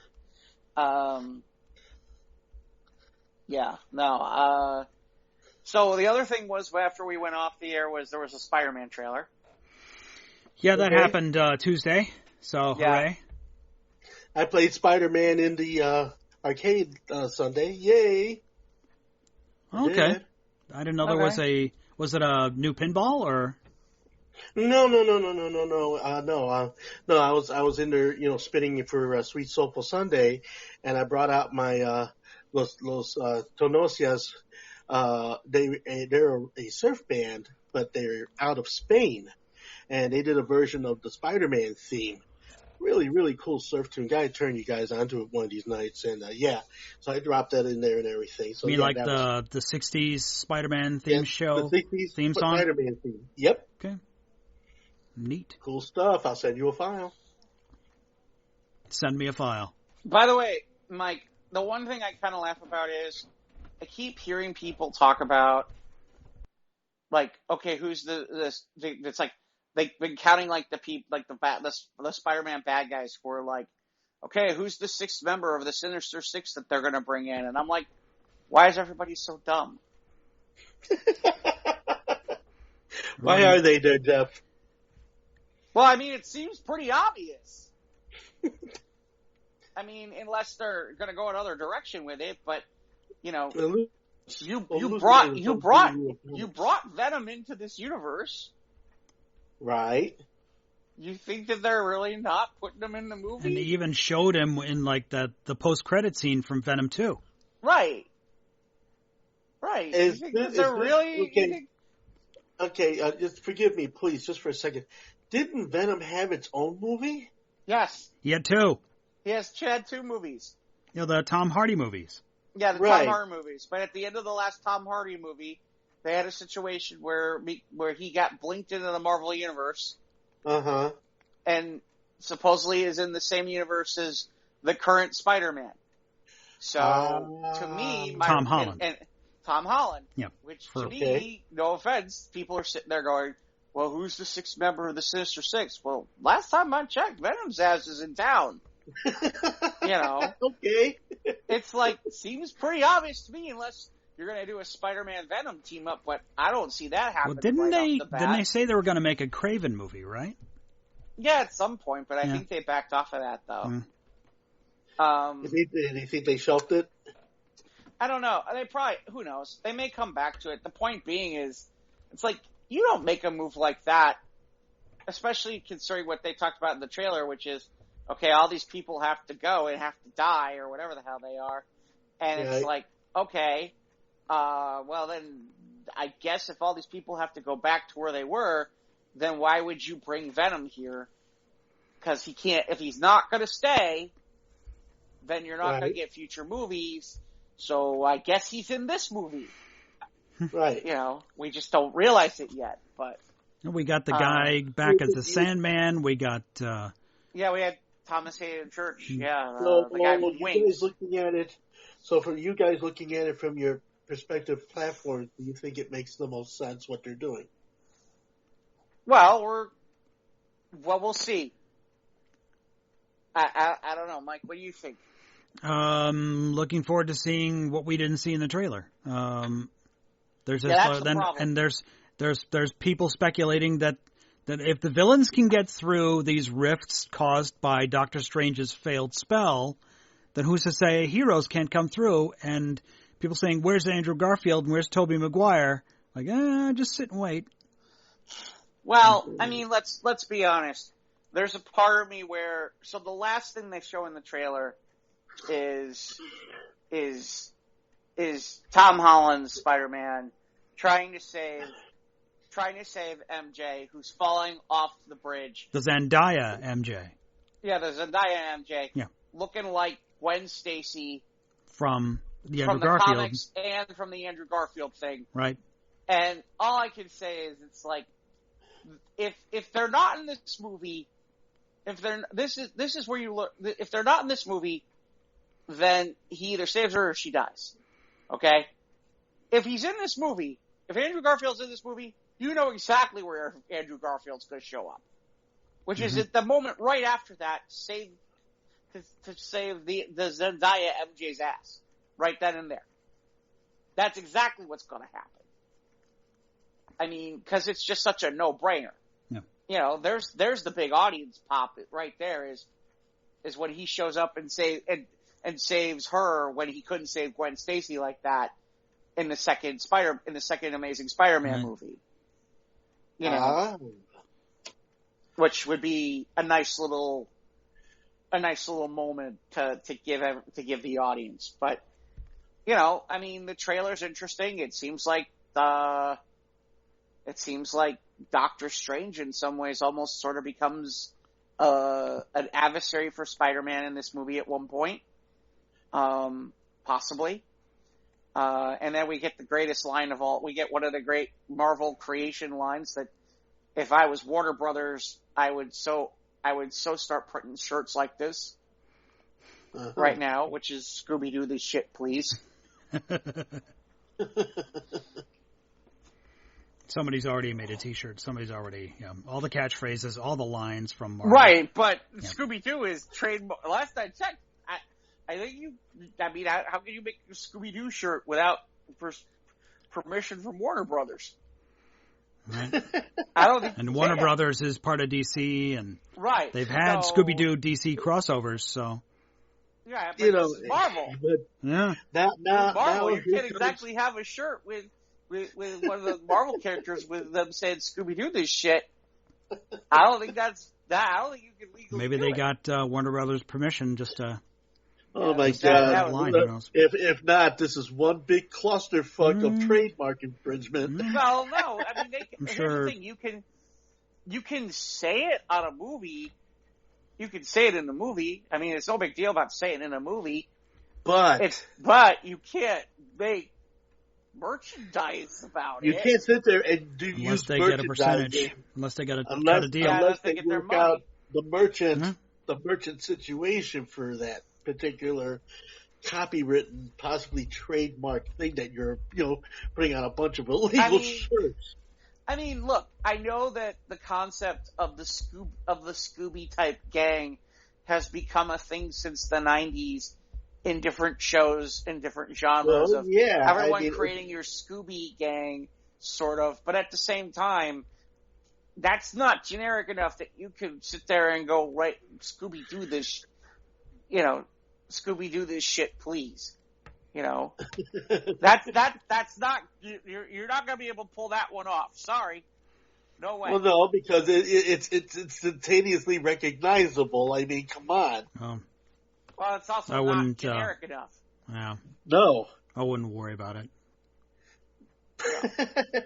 I mean, with the millions upon billions of other ripped off trademark and copywritten infringement stuff that's out there in the world, just one more. Well, it hasn't been Sony and Marvel are going to be sure that Warner Brothers that they get their little bit. Yeah. Yeah. Well, again, who knows? I don't know if Warner Brothers is the one. So I shouldn't say that. I don't know if Disney's the one who's making these pieces. It just sounds like people want them, and they're going to have to be bootleg, probably, because they're probably going to be booted. I mean, I was on Facebook, and here it is. They got I guess Robin Hood, the 1972 classic, I guess 71 classic, is celebrating its 50th anniversary this year, and there's a shit ton of Robin Hood merch already out there with sayings, with lines from the motion picture. All the characters of the cartoon are fucking stretched out on all these different T-shirts, man. It's fucking crazy. Speaking of anniversaries, this today is the 25th anniversary of the release of Star Trek First Contact. And I distinctly remember a radio show where me and Jeff talked about First Contact on the air. Because Ivan didn't want to, he was sick or something, or he just thought, I don't want to be on the radio. So it was just me and Jeff on the radio that day talking about First Contact. No, I just sat back and just let you guys roll. Yeah, I remember that. But 25 years ago, holy crap. Look at that. Yep. So, Spider-Man is coming out, and I guess the tickets go up sale on Monday. So, yes, they call it Spider Monday. The ticket pre-sale opens Monday. I wonder, and that's playing in the theater too, right? Yes, that'll be exclusively in theaters. Okay, great. I hope Logan gets it, man. I'd love to see that. It'll be the big ticket. I've had a couple of Facebook friends, go to see Afterlife, and they loved it. The Ghostbusters. I'm trying to find. There's a big. Trying to find numbers on reviews.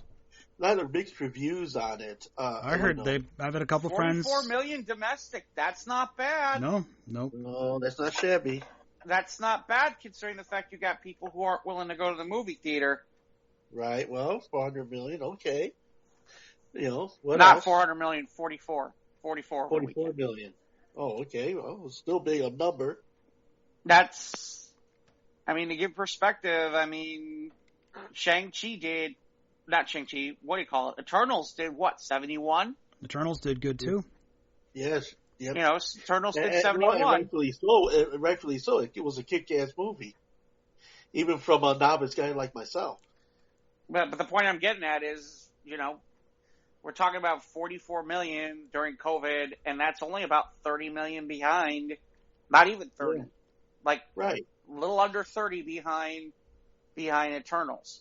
And that's the big Marvel, that's the big Marvel engine going there. That's pretty damn good. Yeah, I'm not taking a shit. And if word of mouth keeps up, I hear there's two post credits on Afterlife. By the way, that there's two sets of there's two post credits on Afterlife, just so in case people catch it. Maybe if I can catch, I'm off Wednesday. Maybe I can catch a Wednesday matinee or Sunday. I don't know if I'm going to make that. I don't think I'm going to get I want to see it. I heard it was. I've got friends who said it was good. But I'm not sure that I want to go to the theaters on Black Friday weekend, to be perfectly honest with you. Because that's the last place I want to be near is one of those malls. But, you know, but we'll see. I guess Cowboy Bebop, the live action, came out this week. Yeah. Really? Yeah, the Netflix, dropped. Yeah. The Netflix one, Ivan. Not. You can't get on the shitty TV. You got to go on the good TV. Ivan has Netflix. I know. I have Netflix. Yay. Yeah, you just barely. So anyway, yes, Cowboy Bebop. Go on. Yeah, they released a live action version. I hear. Yeah, there's a live action. And Yes, here it's okay. yeah. I was never a really big fan of Cowboy Bebop. Neither was I. This was a time when I was getting out of anime. So when this came out, when it was in heavy rotation on Toonami. There was some threads within the Cowboy Bebop, universe that were very interesting, but it's something that you have to start right at the very start, because if you come into the middle of it like I did, you get lost and you're just kind of like, oh, this is great, but what's the origin of this? Or, what's it going to lead to? And then, how Toonami is, they shuffle everything around, so you just never know for real. So, but what I did get out of it was pretty good. It was kind of like some of the, like the stuff I used to watch, Liquid Television, MTV, Eon Flux, type of, sensibility. I have to say that to see an actual live action, that'll be something I'd like to check out. Well, then you have the ability to do so. So if you want to check it out, Go right ahead. Yes. What else? And I do got the What movie around. do you got, Ivan? What do you got? Okay. Ivan? Okay, never mind. Oh, okay. I lost it. Okay. He's got the never mind. He's got the never mind. Is that the never mind now is. Isn't Nevermind like 30 years old now? I don't know. Oh, the thing from Nirvana? Never mind. Oh, yeah. Yeah. Crazy, Let's man. see. So Caroline Kennedy apparently did an interview where she says that they have plans for some of the sequel trilogy characters. Oh, Kathleen Kennedy. Okay. Mm-hmm. Okay. So we'll plans see. for the sequel trilogy. Well, no, but the characters, not necessarily the sequel, a sequel trilogy with them, just plans for them. Okay. Which could, quite frankly, could be TV, could be anything. So who knows? So there's that. I'm trying to see if there's anything else. They cast someone to play Sabine Wren in the Ahsoka series. Be the first cousin, because Sabine is from Star Wars Rebels. That takes place before Episode 4. Like it bridges the gap between Episode 3 and 4 as this group of the start of the Rebel Alliance. And so okay. I'm hoping that shows next year. It's funny because I was kind of hoping. See, this is what I'm talking about. One of the problems I have with Star Wars is, and look, I'm somebody who follows Star Wars, and at this point, Star Wars in some ways is inaccessible for me. And I say that because if you're not following the cartoons and you're not you're not playing the games, or you're not reading the books or the comic books, there's a lot you're missing. And they keep wanting to play this wink, wink, nudge, nudge to all these people with the fan service shit. Right. A lot of people didn't know who Bo-Katan was until The Mandalorian, but she was on Clone Wars for a long time. Right. Well, even for example, Ahsoka, I'm aware of who she is because I remember seeing the big push by Cartoon Network at the time for the cartoon. Yeah. I don't know shit about Ahsoka. I don't know that I care, but, here's an example where, Mike, you're telling me that they're talking about doing something from a continuation from the Clone War thing, and I'm kind of like sitting here going, well, that's great. I didn't ever watch them Clone War shows. Neither did I. But I did watch all the Bad Batch with the one season that was on Disney Plus. Right, but the point being is you're talking about making this a continuation of that. Right. And it's like, okay, how about those of us who aren't watching this stuff? How accessible are you going to make this for us who are just watching these live action shows and movies? I mean, the nice part about The Mandalorian has been it was accessible. I mean, there were a couple winks and nods, but here's the thing. For the most part, it was really pretty accessible for somebody who wasn't watching, who wasn't reading, who wasn't playing the games, who wasn't watching their cartoons. Yeah, you don't have to know shit about Star Wars to enjoy The Mandalorian. Right. And that brought in a lot of newbies, and then the Baby Yoda brought in all the normies, for lack of a better term. Right. Well, it's not even. But here's the thing: it's not even normies. It's the part where it's like, it's the family friendly. It's not that it's even about family friendly. Not that either. Nope. It's. Can I watch a Marvel? Here's the best way to put it. Can I watch a Marvel movie or a Marvel TV show on its own without knowing about anything else? And be able to watch it without sitting there going, I feel like I'm missing something. Okay? Right, because of all the obscure characters that show up and you have no idea who they are unless you watch this 8-part series on Disney Plus. Right. Or you watch this one season of this animated show 10 years ago and now you know about this character. Right. And that's what they're doing is these obscure characters, and it's like, and they're not explaining it either. They're just kind of putting in there as a, hey, we're going to do some fan service for the ridiculously hardcore fans. Well, that's great that you're doing this fan service for the ridiculously hardcore fans. Just remember that one is the normies, two are, you know what? There's only so much product that as a Star Wars fan that we all have the ability to take in, and truthfully, there are a lot of people who are more than happy to pay for your Disney Plus subscription and pay to see your movies at the moment, but aren't picking up your games, aren't watching your cartoons, and aren't picking up your books or your comic books right now.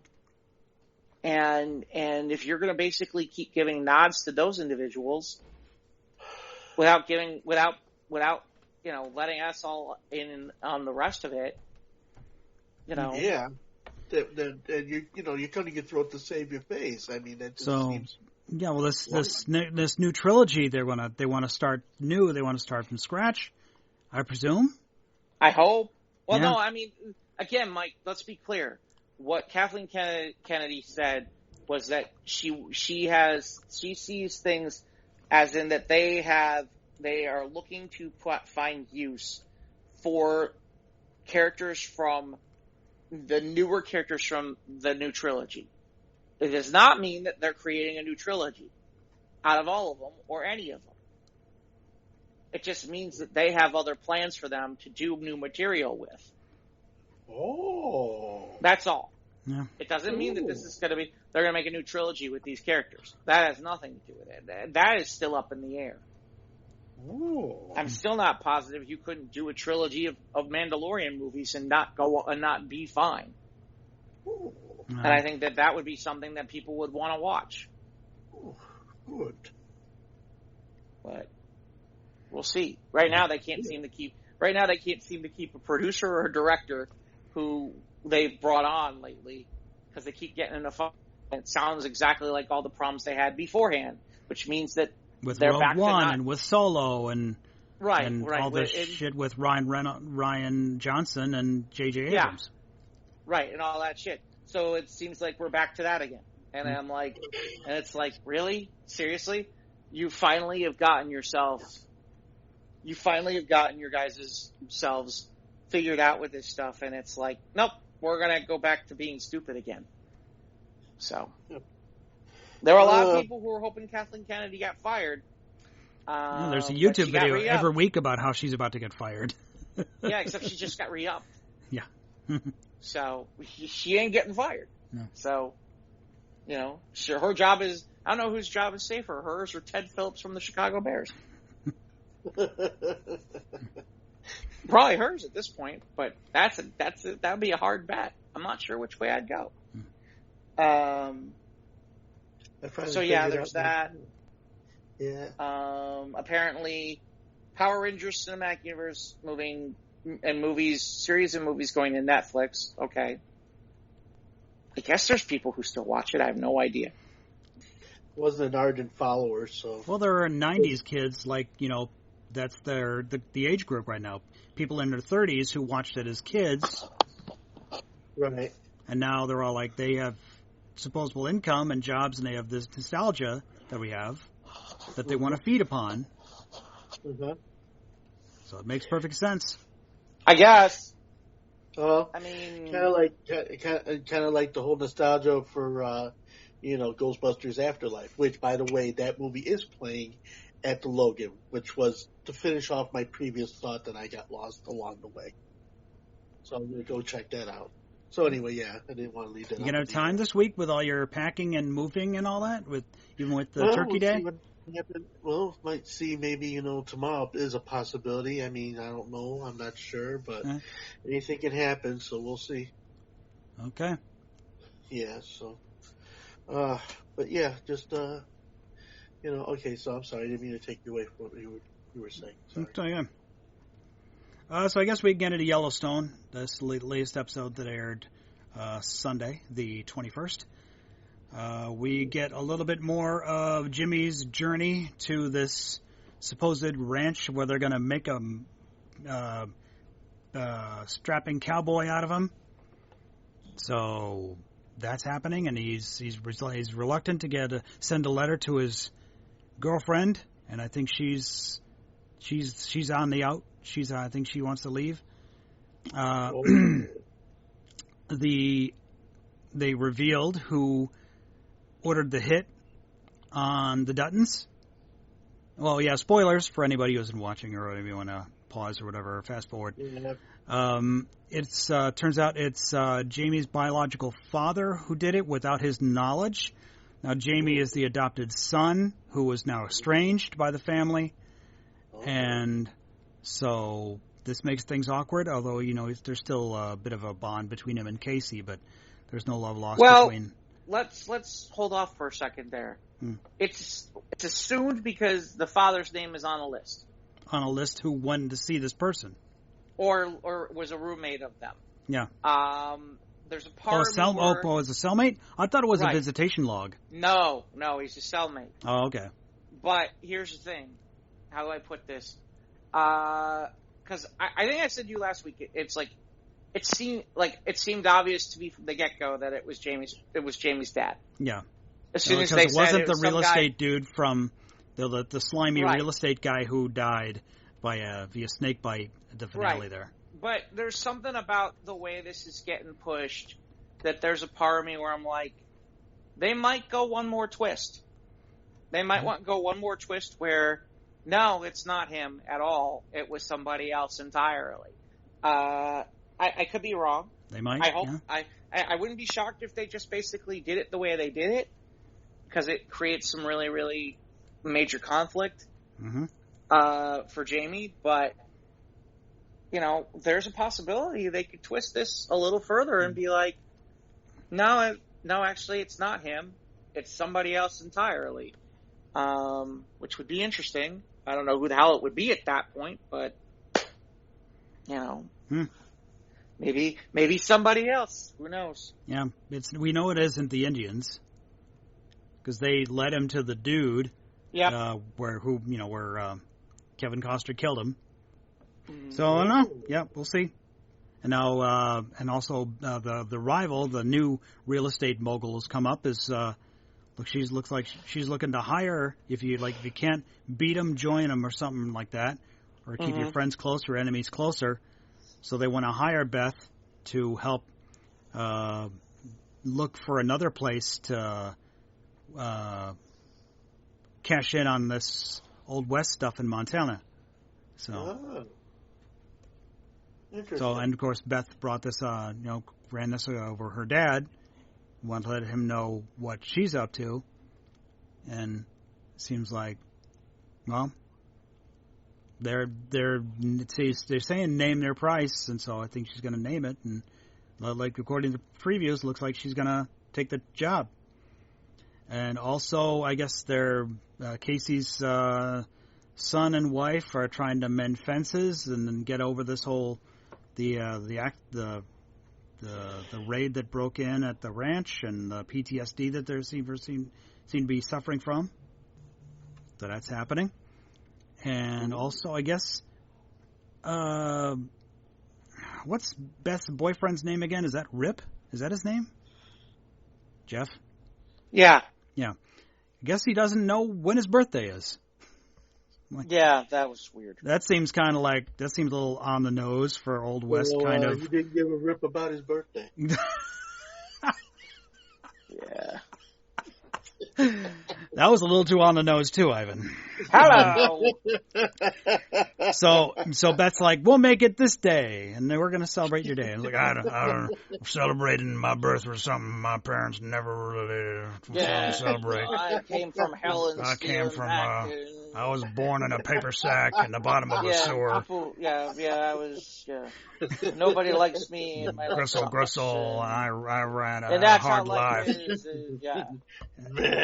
Over the backdrop of pissing off, it's like the boys, Rip and Kevin Costner talking and say like, he's in trouble. What'd he do? He pissed off your daughter. He's in trouble. Okay. Hi, Monty.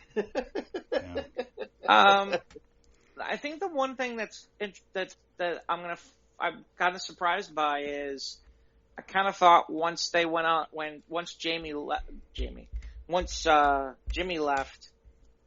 I kind of thought that would be the end of us seeing Jimmy for a while. No, they're going to follow him apparently. Yeah, I mean, see what happens to him. Best guess, they're trying to develop something to build another show. It's the only thing I can come up with. Could be a spin-off, like a coming-of-age kind of. Right. Well, the other thing is, too, is it's okay. I mean, you're talking about creating an entire second cast. You know?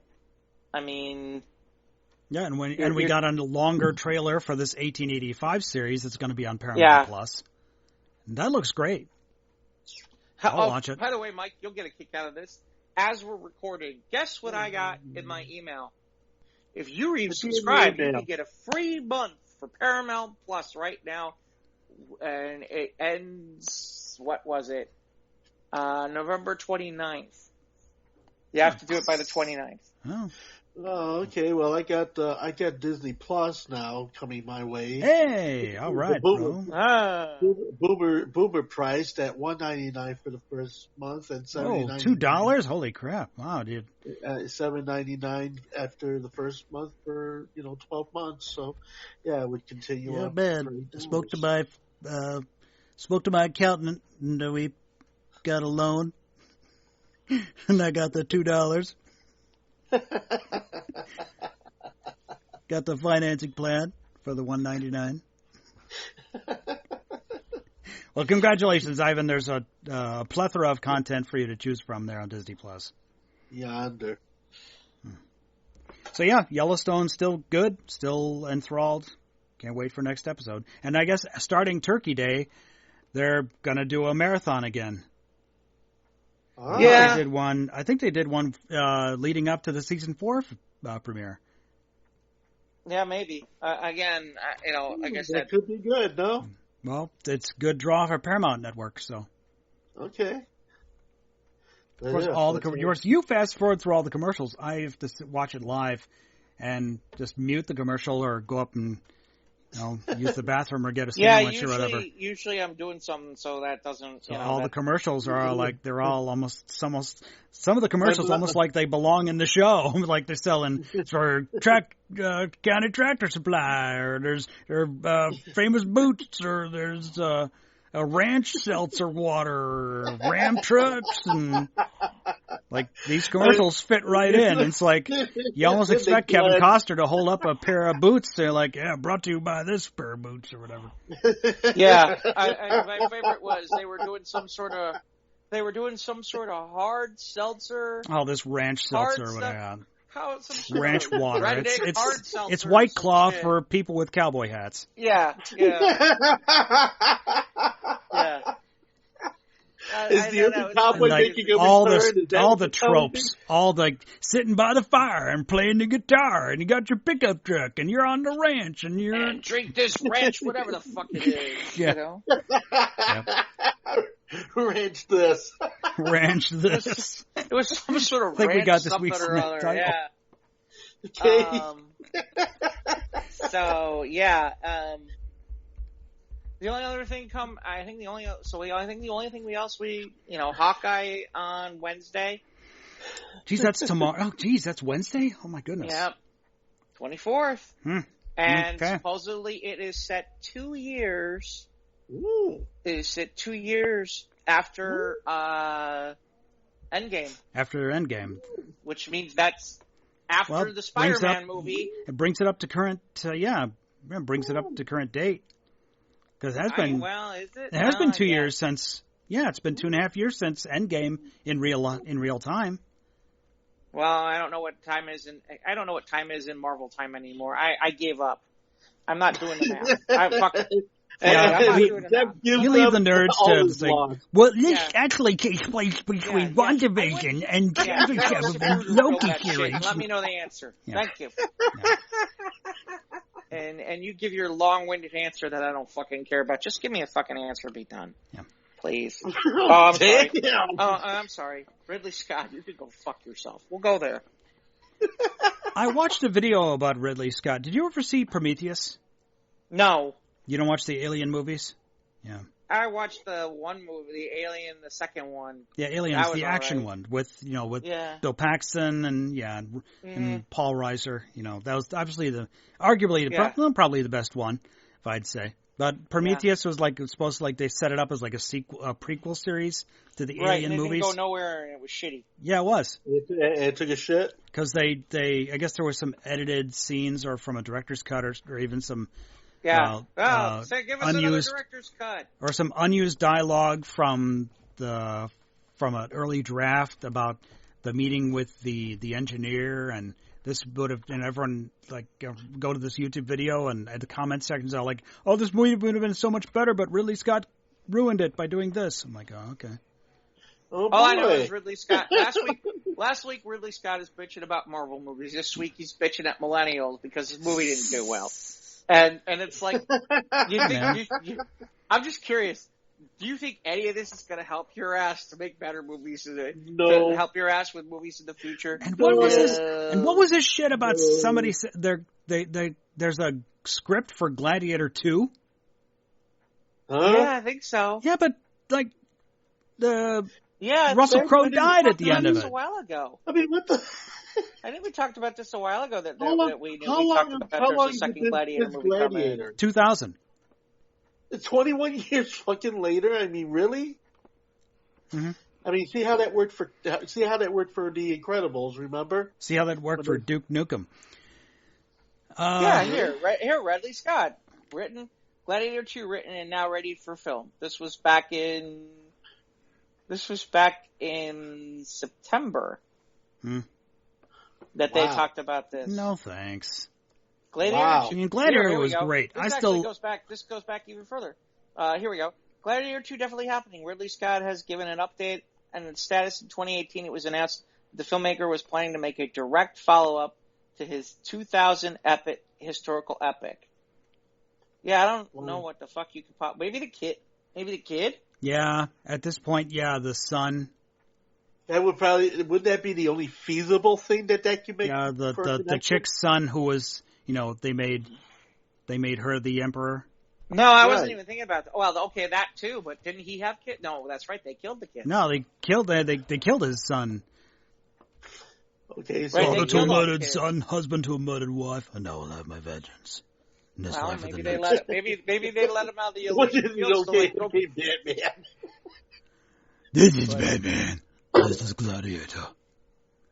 There's a difference. Spiderman and Gladiator together. We sound the same, but not exactly. Almost the same, but not quite. Oh my goodness. So let's see what I don't know about you guys. So it looks like I'm going to be maybe doing some gaming at maybe I have somebody who invited me for something on Friday night at their place. And then the irony is the gaming convention that I was not going to go to, all of a sudden now they're like, oh yeah, we're requiring a vaccination card, so we'll see. And then, so we'll see. And then Sunday night here in Clubhouse at 8 p.m. Central Time, we're doing Ho Ho Ho or Humbug holiday stories. Oh, okay, yeah, I saw that advertising for that. Yeah, that's pretty cool. You did, huh? Neat. Did your dog eat the dinner? Did you blow up the house with your lights? Did you have sex at the Christmas party and you didn't tell nobody? Anything else crazy? Did you stuff your bird by stuffing your bird? Anything crazy like that. Do you have I guess that'll be our Christmas thing. You have Christmas That'll stories. be our Christmas episode. But if you have a Thanksgiving story you want to share, Ivan? Thanksgiving story. A funny Thanksgiving story. Make it quick. The one I always go to, the one I gravitate to, the old Mogan Davis in the refrigerator story. I was a small kid, and here it is, open up the fridge. Wow, look at this grape juice. What is this? Mogan David. And it's got the berries in the front of it. I'm like, yeah, this is great. It's grape juice, right. I'm liking this, man. What's Ivan do? Closes the fridge, drags the bottle with him, goes underneath the table, all right? And everybody is gathering around to, they're preparing the bird, they're doing all this stuff. Meanwhile, I'm underneath the table getting my ass blown over here on this wonderful concoction, grape-flavored concoction, whatever the hell this stuff was. All I know is some smart ass with a camera, yes, sometimes those moments do happen, had to take a shot of me in all my glorious gesture as I'm laying face down on the floor, a bottle in front of me, stupid grin on my face.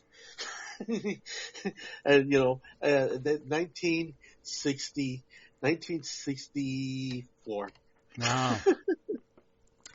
Jeff, you happen to have a quick Thanksgiving story you want to share? That was fun. He's muted. It might be in a second. There's one Thanksgiving comes to mind as a Thanksgiving that almost wasn't, because we were making Thanksgiving at my sister's apartment this one year because Kelly was recovering from her stroke, and my sister, and we closed the oven, and my father had accidentally set the oven to cleaning mode. Oh, and no. The oven was locked for 15 to 20 minutes at high heat. So for that amount of time, we thought, oh, that's it. Thanksgiving is ruined. The turkey's going to be ruined. Everything inside, all the casseroles in it, all ruined. But when we finally came out of cleaning mode, we opened it and it just burned the top off, the marshmallows off the sweet potatoes. So thank goodness that was a Thanksgiving that almost wasn't, because Dad almost set the oven to cleaning mode. That's a great one. That's a great story. Yeah. Hey Jeff, how about you, man? My one Thanksgiving story, I think I've told this story here before, but I'll probably use this on Sunday too, although I did use it on the last Sunday Night Stories show a couple weeks ago, last 2 weeks ago, which is so I came home from college, and I'm at my aunt's place, down on Lakeshore Drive, and normally for me it's like, as long as there's a ton of stuffing, life is good. But she had these cornbread muffins, and they were just amazing.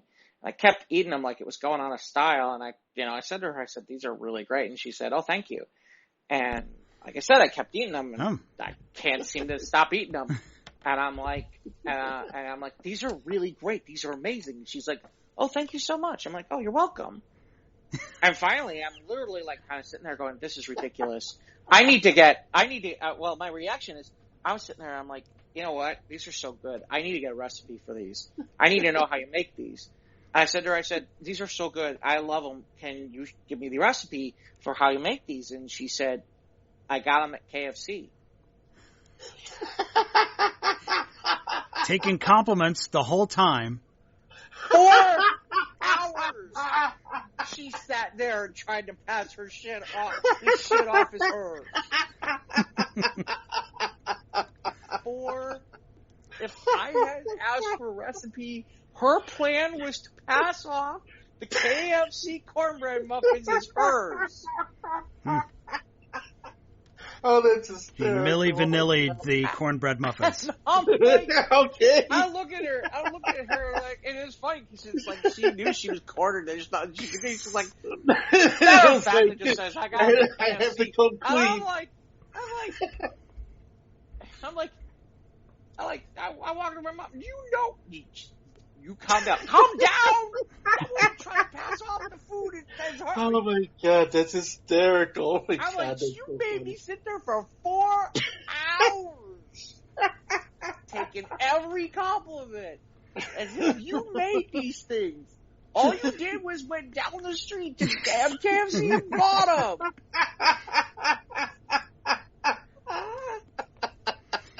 In fairness, the only good thing out of it was oh good, every so often. Like, there was a KFC down the street from school. I was like, okay, I don't want anything, I just want the muffins. They discontinued the KFC cornbread muffins back in the mid 2000s. I'm bummed. They were good.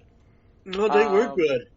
They were really good. That and their little bucket parfaits. I used to love those too. I don't know why they did that either, but I like the Twister Wrap from KFC. I miss those. The Twister Rounds are good. Yeah, the Twister Wraps. Yeah, I miss those. So that's my that's my best Thanksgiving story. There you go. Yep, looking So- forward to Thursday. So, all right. Yeah, that's it. All we got now is food, family we don't want to see, family we do want to see, And football. and football, and I don't know what we call the Chicago Bears versus the Detroit Lions. Sleepy sofas. I don't know what we call the Bears versus the Lions because I don't think that's football. Matter of fact, Have the Lions won yet? Is that a cartoony situation? No. The Lions have a perfect record? The Lions they have a tie. Okay. The one chance they had to get off the schneid, they got a tie with Pittsburgh. Okay. So they are. So this is a case of useless football? They are hold on, let me go find this. Well, the thing is, their starting quarterback is out, so their backup is in. And it looks like the Bears, if anybody is ripe for the picking right now, it's the Chicago Bears. So maybe on national TV. So the Lions are currently 0 wins, 9 losses, 1 tie. They will be facing the 3-7 Chicago Bears. What do you got on the Raiders and Cowboys? Yeah, there's the Raiders and Cowboys game, and then there's a late game. I don't know who's in the late game. Buffalo and the Saints. Oh, is it Buffalo and the Saints? Okay. As long as we're talking about it, son. And Sunday, that fucker Tom Brady comes to Indianapolis, and that fucker. And Buccaneers and Colts. We're gonna deflate your goddamn balls, you son of a bitch. Make them humble, you jabroni. Oh man, there you go, man. It's really funny because Tom Brady left the Patriots, and everybody's like, oh, people like Tom Brady better. Not in Indianapolis, they don't. Not in Indianapolis. Every place else, Tom Brady. Everybody else, Tom Brady. All right, we'll cheer Tom Brady. Not in Indianapolis, he won't get cheered. Who was talking about him? Oh, they had a video, and Carson Wentz, the current quarterback, was talking about how one of his idols growing up was Tom Brady. The entire crowd booed. There's a video. This is the man in person. Wait till he shows up, like, on Sunday. That man is seriously, that man comes to Indianapolis. People should taste his food because you know what? Somebody might have pissed in his cereal and shit. Food, man. And I'm not kidding when I say that out loud. People do not like, that's Tom Brady, yeah. In Indianapolis, are you kidding me? Nowhere.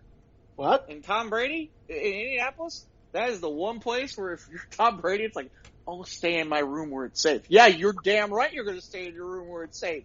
Because that might be the only place that is safe in Indianapolis. The only other people I know that had a problem like that were the Beatles, but everybody liked the Beatles. Oh, no, there are some other sports figures that have those types of issues. But, yeah, Tom Brady, it's really kind of amusing because it's like, certain people are like, well, now he's on the Buccaneers. We don't care. Who cares? Well, no, in Indianapolis, it's like, we don't care. He's still fucking Tom Brady, that motherfucker, son of a bitch, goddamn cocksucking bastard. He's still the same fucker who cheated us and always used to screw us over. No. We don't care. He's on the Buccaneers. Oh my gosh, no. Dude, I do not want to be Tom Brady. No. Not in Indianapolis, you don't. No, not any time. Tom Brady. There are a lot of other places you can be Tom Brady. You just fine. Indianapolis is not the place. Just like it's funny because we get I know we gotta go, but we have the double whammy too, which is in a couple weeks after that. Guess who's coming visiting in Indianapolis? The goddamn motherfucking Christless Patriots. That's who's coming. Fucking soulless vampire bastards. Beat the shit out of them. It's like, all this Patriot talk, all of a sudden Patriots are looking good again. And it's like, just in time for us to look good and beat the snot out of them on national television.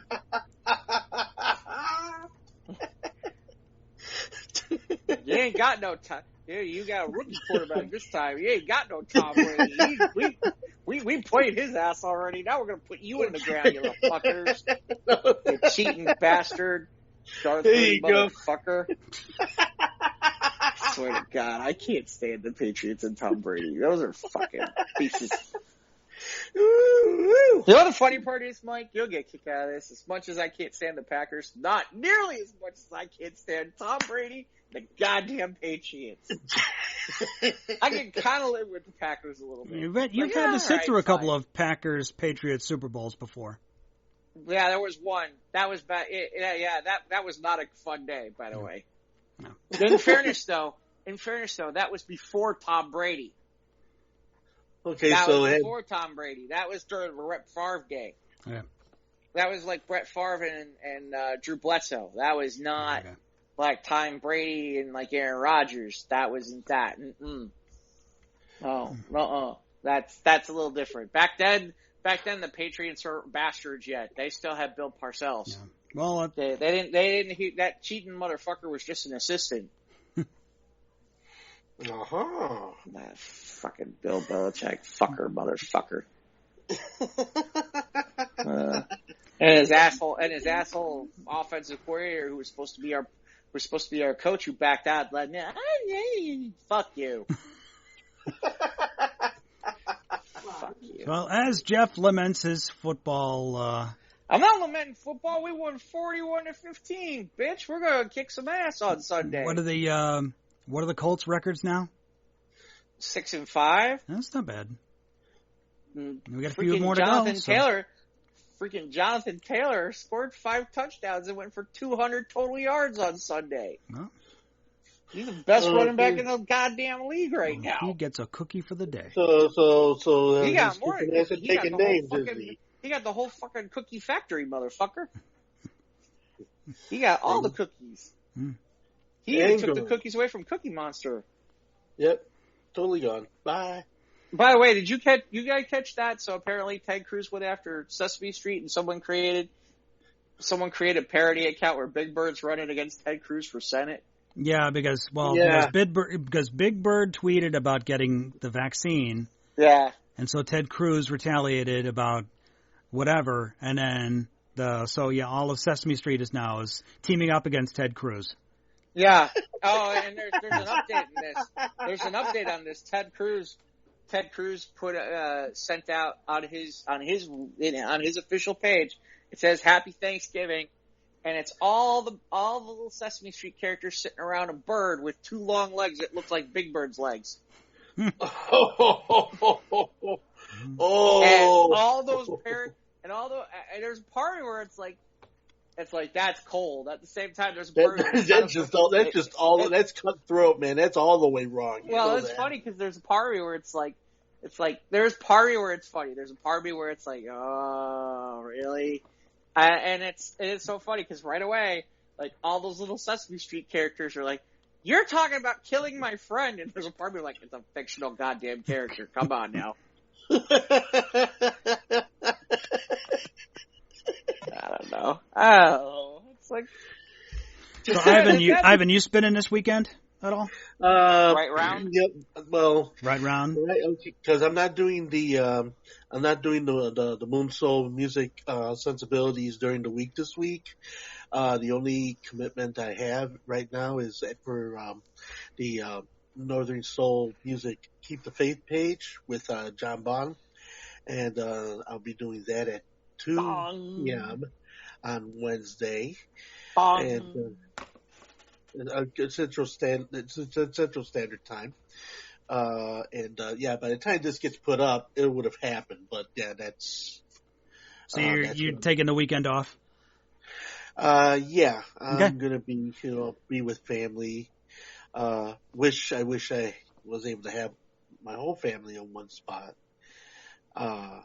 But you know what? The day will come when that will happen, and I'm for sure that'll be definitely sooner than later. So, right. But you know who I end up spending it with, it's gonna be a blessing, and of course, for everybody who's gonna be celebrating this Thanksgiving, may have peace and joy and happiness. Play it safe. You know what you need to do.